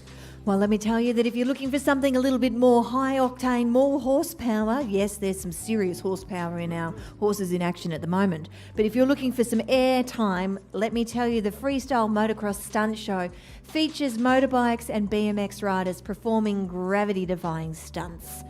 Could you do that? I don't reckon you could, Steve. I don't reckon. Can you ride a motorbike? Could you do a trick on one? I actually do, and I have. And it went terribly wrong. I did. That's why. Look, it would be absolutely just bad. And I know I spoke a little bit before about our farm, Animal Farm, the experience like no other. It is 60 years of the animal nursery this year. How good's that? No way. 60 years. That's 1964. See, you're good at math. You've beaten me to it. What about our fireworks? What are we doing this year? Well, we have our spectacular new fireworks choreographed to music. Plus, new After Dark entertainment will light up your night, including country music artists varying each night, and a fire and light show. And of course, we have our didgeridoo. Well, let me tell you, mums and dads, if you're like me and your little one about this point in time of the night is going to start to drive you really crazy. Yes, it's that time where they start to, it's just before dinner, they turn into the gremlin, you know, the don't feed me after dark. That is exactly what's happening to some of our mums and dads at the moment. Let me tell you, we've got the New Kids Entertainment Theatre with live shows. They have 11 performances every day. So if you're looking for something that'll get the little ones off your back and give them some fun and dancing time, make your way up there. And of course, ladies and gentlemen, boys and girls, exactly what you are doing here this afternoon on the Horses in Action Arena, which is cheer on the stars of the show, which are our exhibitors. What about some more delicious food experiences and options? What have you eaten throughout the Melbourne show? Do you know what I had for lunch today without telling everyone what I had for lunch today? Actually, I'm going to tell everyone what I had for lunch today. It was a strawberry crepe with Nutella and ice cream. You know, it's not really the healthiest lunch that I could think of. Added in that with coffee, it was probably not my best option, but I did thoroughly enjoy myself. Yes, that's right. With over 80 food outlets here at this year's Melbourne Royal Show. What about a Dagwood dog, folks? Who's had a Dagwood dog this year? My other half love those Dagwood dogs every year. That's the only reason he comes to the show. I tell you, I've been on the way out. Those Dagwood dogs this year, they're almost 3 times the normal size. They must have steroided those Dagwood dogs because they're huge. Well, I was fortunate enough to spend some time this year at the ECA, which of course is the Royal Queensland Show. And the information I was given there to read over the PA was over 180,000 Dagwood dogs were going to be sold at this year's ECA. I wonder how many will be sold at the Melbourne Royal. Well, the amount of people when I've been on my way home that I've seen eating a Dagwood dog, let me tell you, I reckon we'll come close to that. Guess what? We've got new rides. So if you're a thrill seeker, you can enjoy the latest and greatest rides, including the Phoenix and the Wave Swinger. I wonder what they are. I'll have to go and have a look. I'm sure they're terrifying and exhilarating all at the one time. And then, ladies and gentlemen, of course, a day at this year's show would not be complete without walking out of the door, out of the gates with handfuls of show bags. With over 350 show bags in the biggest show bag pavilion in the Southern Hemisphere. So, ladies and gentlemen, boys and girls, I trust you will enjoy a wonderful day this year at the 2024 Melbourne Royal Show.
Well, whenever we hear that fanfare, ladies and gentlemen, it means that we are about to get underway with ribboning some of our magnificent horses that we're seeing out here in ring number 1. It is class 290. It's our miscellaneous turnout for our single horses. Our win goes the way of Arunga Destiny, driven by Claire Marriott. Congratulations to Claire. And Arunga Destiny, exhibit number 640, nominated, of course, by Andrew Marriott from Benalla in Victoria. Our second place goes the way of Ben Coy Peter, driven by Robert Kaminsky. Of course, exhibit number 203 from Wallington here in Victoria. And that means our third and final placing goes to Primrose Park Snow Daisy, driven by Desiree Stewart, nominated, of course, by Miss Stewart from Huntley in Victoria. Number 1966. So they are the ribbons and place gettings, ladies and gentlemen. Arunga Destiny taking out the blue here with Claire Marriott at the reins. Well, and of course, Casey, Claire Marriott is in fact the daughter of Andrew Marriott, who was out here earlier this afternoon with his magnificent team of 4. Dare I say it, I've watched Claire grow up as well, you know. Do we dare? This is the thing, isn't it? Like, without giving away our ages, but we have been around the Royal Shows for a long time. We do see these youngsters grow up and start to take the reins away from mum and dad. And again, we're going to see that in this next class, ladies and gentlemen. We're going to see some people take the reins and see if they can beat mum and dad. And this young lady out here, Claire Marriott, well, she's one that we have watched just like Ellen Patterson come through from the young ages.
So, ladies and gentlemen, out in ring number 1 at the moment, you will see that we are about to get underway with our champion single turnout. So what we're giving here is the winners of class 294, 292, 293 and 290 will all come together. And of course, Mr. Harrison Collins and Shane Keir, our judges, will make mention of which one will take home the red, white and blue sash for 2024. And what a difficult task the judges have, Case.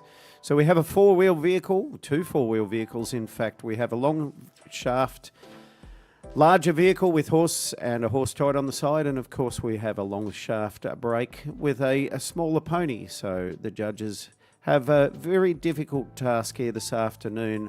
Four vastly different vehicles and vastly different horses. So we'll wait with bated breath for the judges' decision down here in the Horses in Action arena.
Well, as I mentioned, ladies and gentlemen, we are currently underway with our champion single turnout out here in ring number 1, and we will have those results coming through very, very shortly.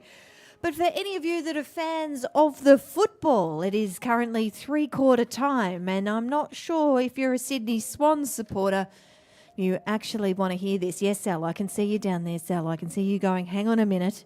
Let me tell you, the Sydney Swans are 34 points. The Brisbane Lions are 107 points. What an absolute leading margin do the Brisbane Lions have. That is absolutely incredible. So 107 to 34. Wow. I don't know, but I think the Sydney Swans might need to do some serious magic if they're going to try and take away with this 2024 Grand Final. I don't think it's going to happen. We'll bring you updated very, very shortly. It's 3/4 time at the MCG.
Well, ladies and gentlemen, what you are seeing now is our judge has made their decision for who is our champion single turnout.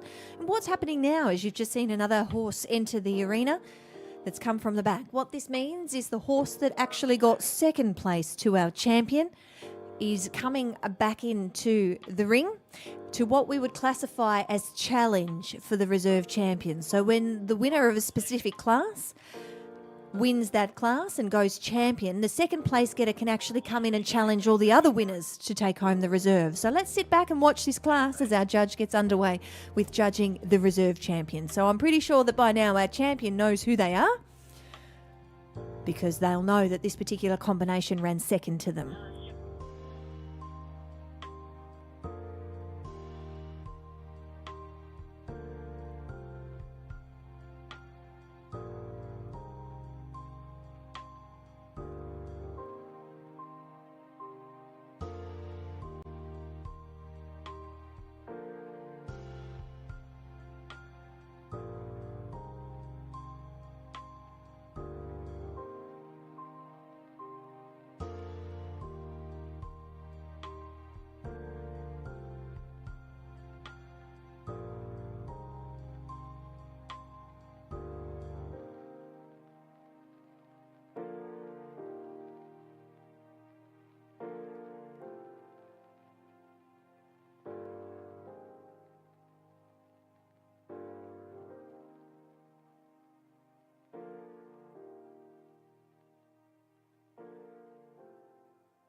Well, ladies and gentlemen, as you can see, there's a beautiful red, white and blue sash that is about to be presented, because I'm now going to call forth our champion single turnout here at Melbourne Royal for 2024.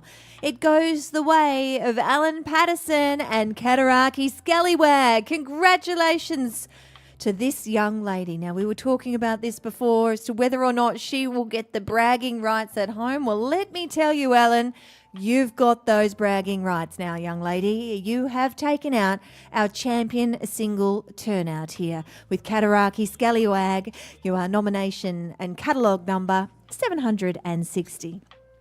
So, of course, as you can see, Ellen has made her way into our Avenue of Honour, as very shortly we will make the presentation for the ribbon. But not to forget, this is a trophy in memory of Kevin Collins, which is proudly supported by the Collins family. And it is our honour here at Melbourne Royal to have Christine Collins down there as well, in the memory of Kevin Collins. And, of course, what a wonderful thing too.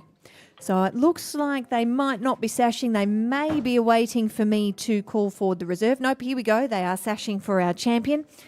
So again, we'd like to thank Christine Collins for being down there as well. And of course, Casey, our judge, Mr. Harrison Collins, is Kevin Collins' son. So it's very much a Collins affair down there this afternoon in our harness ring.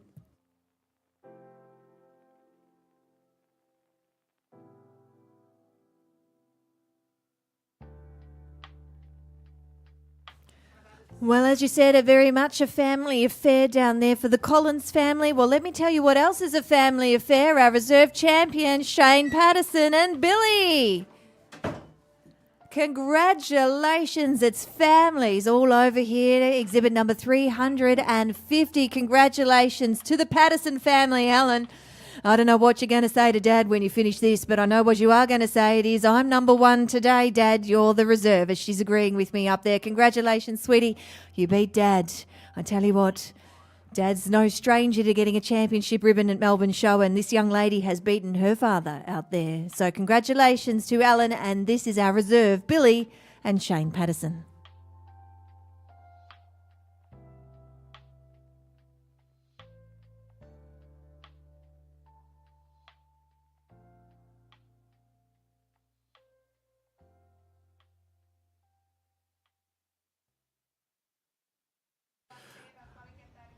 Well, Casey, of course, the Pattersons family down there, Alan Patterson, our champion, and Shane Patterson, our reserve champion. And what a fitting, I guess, tribute to their father, who is quite ill in hospital at the moment. So our thoughts go out to the Pattersons family, and our congratulations to. What a wonderful display that they've put on over 60 years. They've been exhibiting here at the Melbourne Royal Show. Do you know Paddo, when I was an apprentice jockey? Paddo was out there and he was one of the guys that actually taught me within the Victorian Apprentice Training Academy, was John Patterson. So again, the Patterson family, not only synonymous here with Melbourne Royal from a sense of their harness, we always see them here, but of course the Patterson family is entrenched in our racing world as well. So yes, we know that John is not very well at the moment, so our thoughts are to the Patterson family, but I tell you what, you can take this with you. His granddaughter just taking out the championship here at Melbourne Royal. Well, that's correct. So once again, congratulations to the Patterson family. Champion and a reserve champion, long shaft break turnouts, and indeed delivery turnout here at the 2024 Melbourne Royal Show. Well, that concludes our judging for today for our heavy harness section. So, Mr. Harrison Collins, of course, we thank you for your time out there. Christine Collins for making that presentation as well. So the Collins family living on out here, not only judging, but in memory of Kevin Collins. Like we said, it is a family affair. So we thank Shane Kerr, Harrison Collins, and of course all his judging and stewarding team that is in from ring number 1. But ring number 1 is not concluded, because out come our little friends. We take away the big heavy delivery and we bring out our little friends. Don't worry, they think that they are just as big as those heavy harness horses, but they're not. They're small and they're mighty. We welcome out our Shetlands. And this class, ladies and gentlemen, is class 349, our harness Shetland male, 10-2 hands and under. Now, Casey, a particular note, we look at the vehicle. And previously this afternoon, we've had traditional vehicles, we've had traditional delivery type vehicles, and our Shetlands are now exhibiting in what is known as a Viceroy. And Viceroy has an interesting history here, and all around shows in our harness rings. And one of the first Viceroys was built by Mills of Paddington in London in 1910. And the name Viceroy is said to have been named after a famous hackney horse of the time.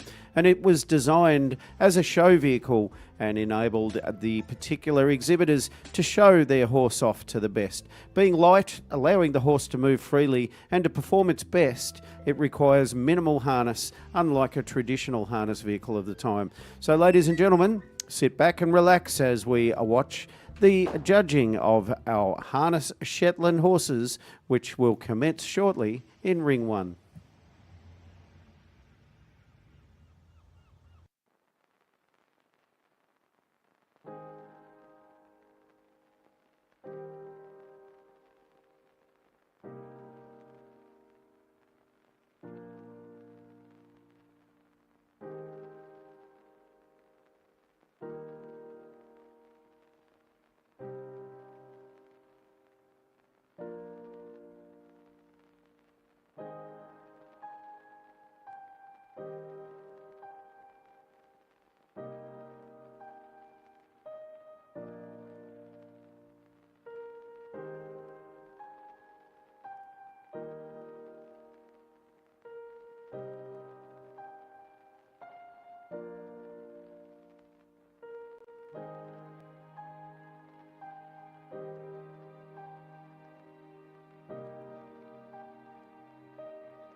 Well, ladies and gentlemen, boys and girls, for those people who are interested in today's AFL Grand Final, well, the final siren has sounded, and the 2024 premiers are the Brisbane Lions. So Sydney 60, and the full-time score, the Brisbane Lions, is 120. So, ladies and gentlemen, the 2024 premiers, AFL premiers, are the Brisbane Lions.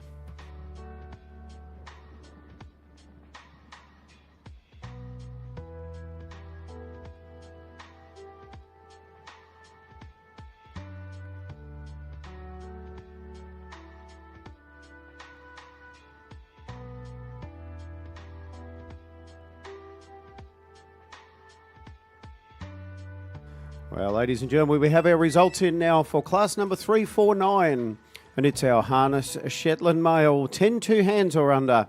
And congratulations go to exhibit number 1275, Kilpara Park on Point, driven by Daryl Haynes and exhibited by Lisa McLennan from Derrenallum in Victoria.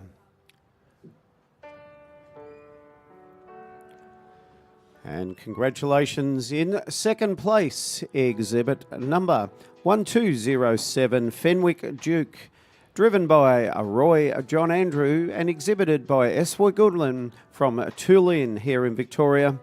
Third place, 1656, Len Tara Harveston, driven by Ellie Bellinger, exhibited by Anne Lind from Wolseley in South Australia.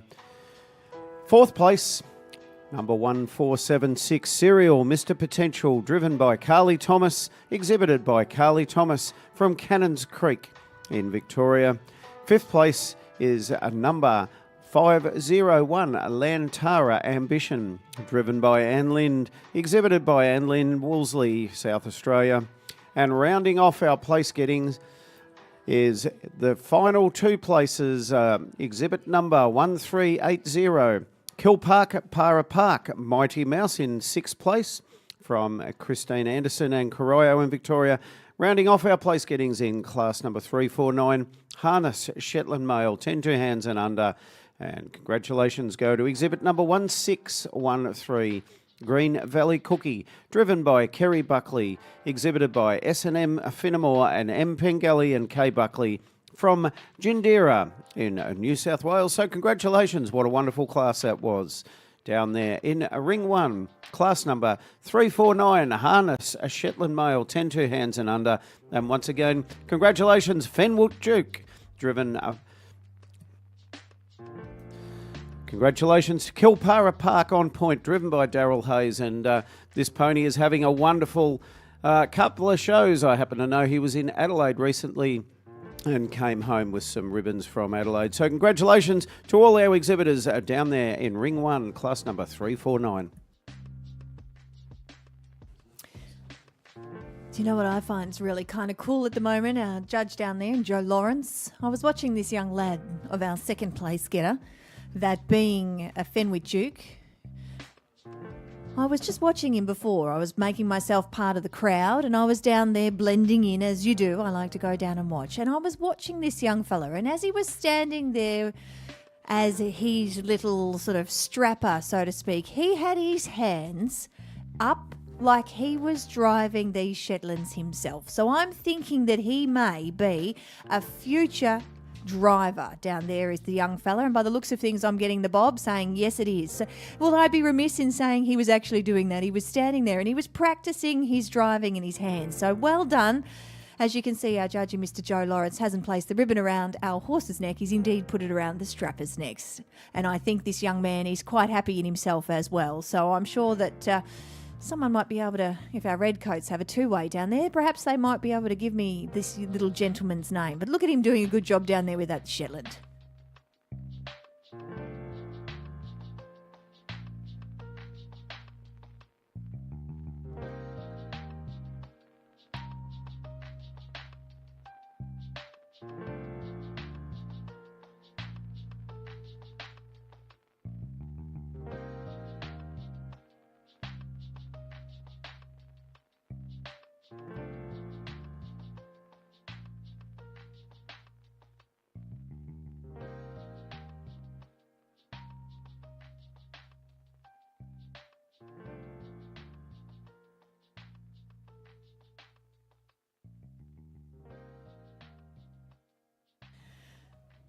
So there we go. We've just got it's Roy Andrew. Now, according to my little computer system here that we've called out, Roy John Andrew, he was actually supposed to be in the driver's seat, but Roy's not in the driver's seat. Not sure what happened there, but I can tell you that he's down there and he's got the ribbon. So it's wonderful to see.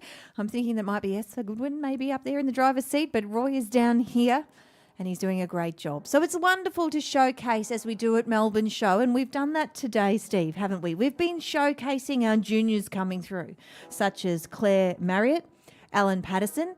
And this young man might be a future star too in the harness world. So this is what we're doing today. Today is a day about showcasing our juniors as they make their way through. And as you can see, out they go as our winner, Kilpara Park on point, takes the blue for class number 349, our harness Shetland males. And of course, Kilpara on point is driven by Daryl Hayes, and Daryl is a very well-known hacky and has spent many years under saddle. So it's good to see him making the transition from the saddle classes to as a reinsman now behind the vehicles. And he's been, as I said, driving this Shetland to great success around the country. So well done, Daryl. Well, we'll see Daryl's shine a little bit later into the show as Daryl has a lot to do. Speaking again of our juniors, Daryl does bring a lot of our junior riders through the riding ranks. So he's wonderful with teaching our young riders to come back up. And it's actually good to see him back out in the competition world, out driving, something for himself, because I know he doesn't really do the hackies anymore.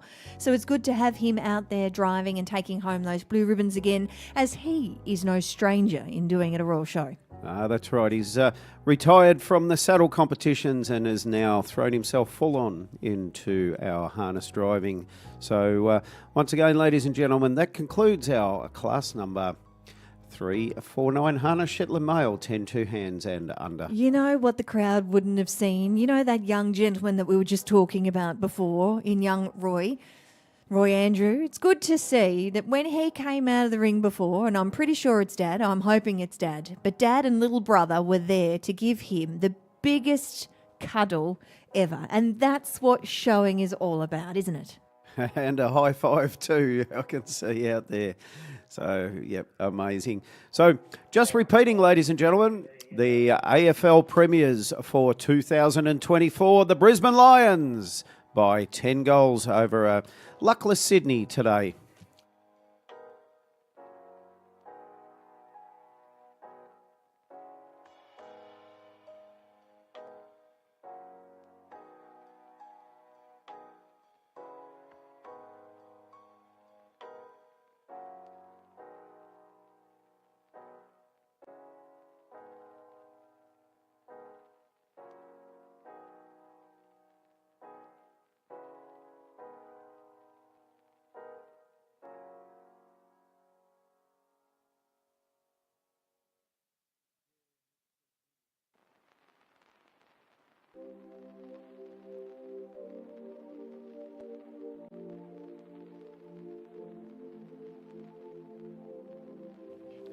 Well, ladies and gentlemen, boys and girls, if you want to get up closer to some of our magnificent Clydesdales here at the 2024 Melbourne Royal Show, Casey, we have a very interesting class this afternoon, commencing at 5:30.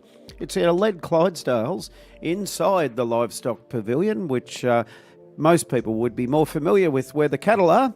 We've got our junior presentation handler. So as you mentioned, Steve, we've got the junior handler down there for our juniors 8 to 14 years, I'm led to believe. So it'll be class 235 in the Livestock Pavilion. And again, you know, we were looking at that young man out here before. He's fantastic in a sense that he was dealing with a small horse. That was a Shetland he was leading around. You go and put these youngsters with these Clydesdales. They absolutely dwarf some of our kids, but by golly, they're a beautiful animal. They just go around so nicely.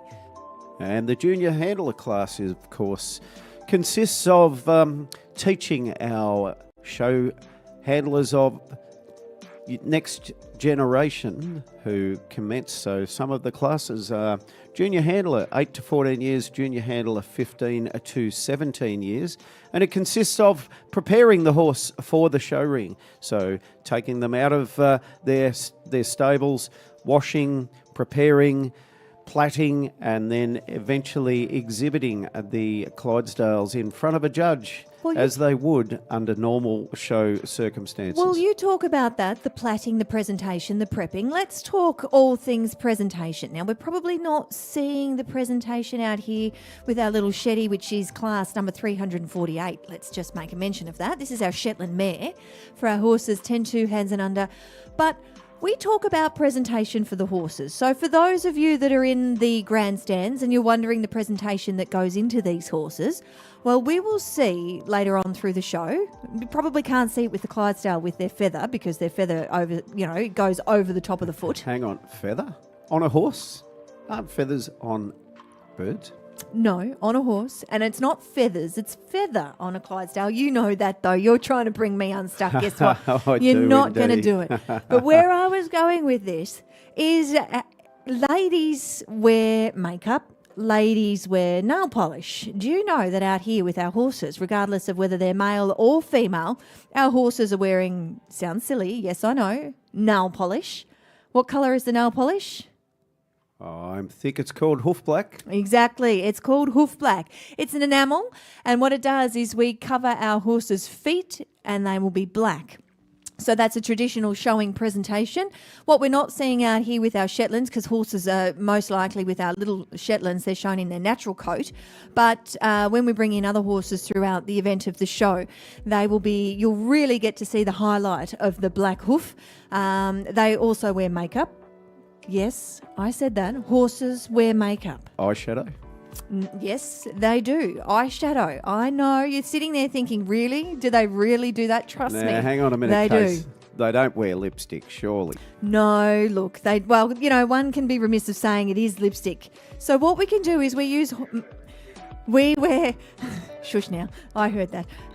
What we do is we actually put a dark colour. So depending on the colour of the horse, if your horse is chestnut, you'll use a reddish, brownish colour makeup to go onto the horse. If your horse is black, you'll use a black makeup to cover that. And what we do is we highlight the horse's muzzle. So the nose of the horse, the muzzle, yes, around the eye, like you said, to be used like a little bit of an eyeshadow. So it brings up the horse's points, so to speak. So that's what we do when we talk about presentation. For their white socks, we use chalk. So their white socks are highlighted. And for the feather. Now, I've got some interesting... I do know about feather, I must say. I did know you did. I was being silly. Now, ladies and gentlemen, the Clydesdale horse breed has a large amount of hair which grows around the base of their legs and falls, basically cascades, if you like, over the hoof. Now, that actually serves a purpose in the breed. And the breed, of course, was designed, or beg your pardon, was bred for use in the Scottish Isles. And of course, the Scottish Isles are very, very wet. And lots of rain, lots of mud, lots of situations that would lend themselves to hoof, what we call abscesses, problems, issues. And so it keeps away infection. Well, yeah, and the Clydesdale feet are white. And white feet tend to be a little softer than a dark-footed horse. And of course, so the Clydesdale breed has a excess of hair which grows and falls, cascades, if you like, over the hoof and creates an umbrella. And that creates a situation that protects their feet from water. So I believe we have a result down here in ring number 1, Case. Well, when my computer actually does decide that it wants to load up, I'll be able to bring everyone that. But what I was going to say, our Shetlands, they're shown with a feather, aren't they? Indeed they are. And the feather's basically an umbrella which hangs over the foot and protects it from the moisture and the damage that excessive moisture will cause in their feet. So we are waiting for the confirmation of our class down here in ring number 1.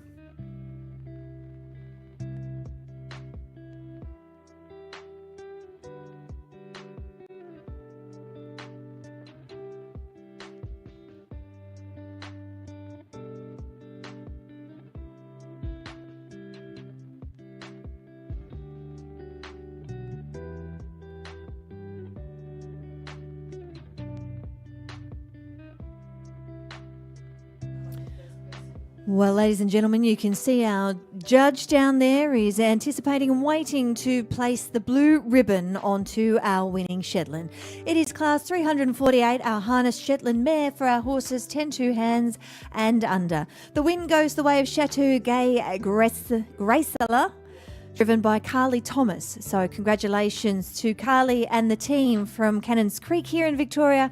It's nomination number 530. So congratulations to Chateau Gay Graceella, the little horse that we can see down here, this lovely little piebald Shetland, taking home the win for class 348. So this will then pave the way at the conclusion of this class for our champion harness Shetland. So very shortly we will see who will be crowned our champion harness Shetland at Melbourne Royal for 2024.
So, ladies and gentlemen, if you're sitting in our grandstands and you're wondering what's going on at the moment out here in ring number 1, we are currently underway judging our champion harness Shetland.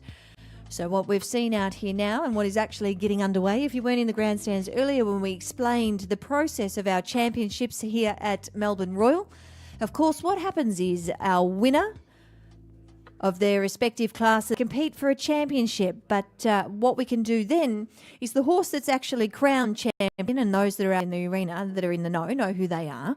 But what happens is if you run second to our champion, you can come back into the ring, go underneath the judge in a sense of trying to steal the reserve champion away from the other winner. So what we're doing out here at the moment, Steve, is we're having a challenge.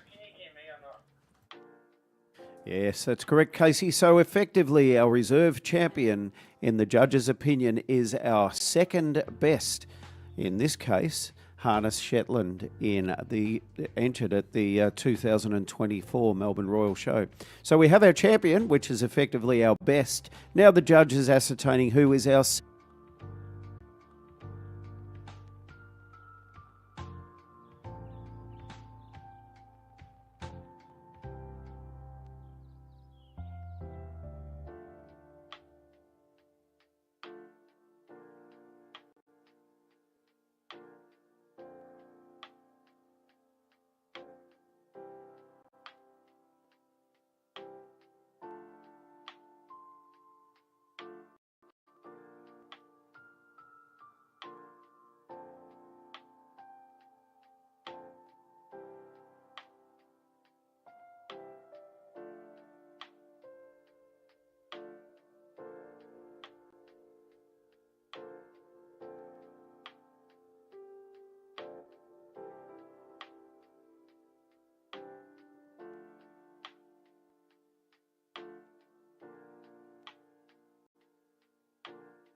Well, ladies and gentlemen, our fanfare signifies another champion has been run and won, and it's our champion harness Shetland. And congratulations go to the 2024 Melbourne Royal Champion Harness Shetland. Exhibit number 1275, Kilpara Park on Point, driven by Daryl Hayes and exhibited by Lisa McLennan from Derralum in Victoria. And we'd like to thank the trophy rug, which is proudly supported by the Australian Pony Studbook Society Victorian branch. So once again, congratulations to our champion, Harness Shetland, Kilpara Park on Point. And it's exhibited by Lisa McClellan from Darranellum in Victoria and driven by Daryl Hayes. And we will now move straight on to our reserve champion. And congratulations go to our reserve champion, Harness Shetland. And it's exhibit number 530, Shadow Gay Graciella, driven by Carly Thomas, exhibited by Carly Thomas from Cannons Creek in Victoria. So there you go, ladies and gentlemen, our champion and reserve champion, Harness Shetland, 2024 Melbourne Royal. Once again, our champion, Kilpara Park on Point. And it's driven by Daryl Hayes and exhibited by Lisa McClellan. So congratulations to our exhibits down there.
Well, ladies and gentlemen, as they make their way out of the arena, don't forget to put your hands together and give them a round of applause for our champion Harness Shetland. It is Kilpara Park on Point, and Daryl Hayes, of course, nominated by Lisa McLennan in Darranellum here in Victoria.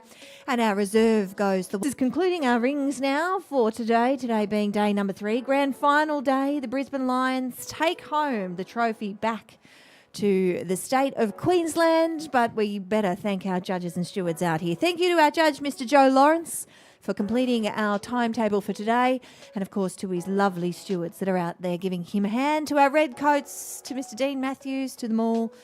Angie Rickard, as she makes her way out. Angie, she's been our photographer here all week so far, so she's doing a wonderful job. Thank you for your time out on our Horses in Action arena.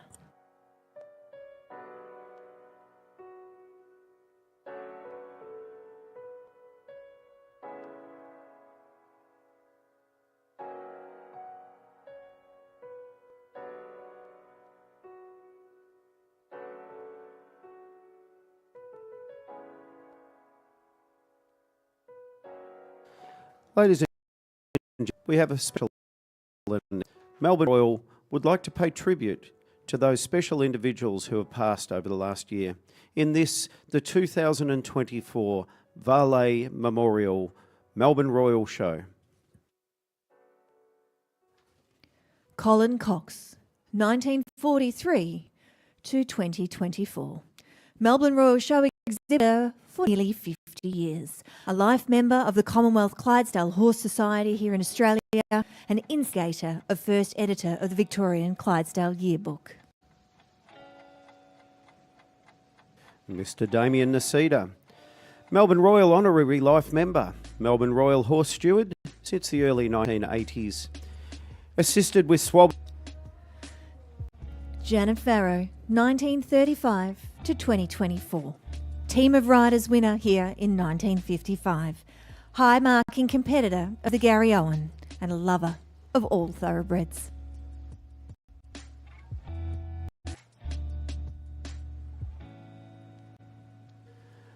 the legend, which was Mr. Graham Barker, former announcer known as the voice of the equestrian world, affectionately referred to as the Flying Dutchman, Australia's only full-time show jumper in 1960, Australian coach of championships.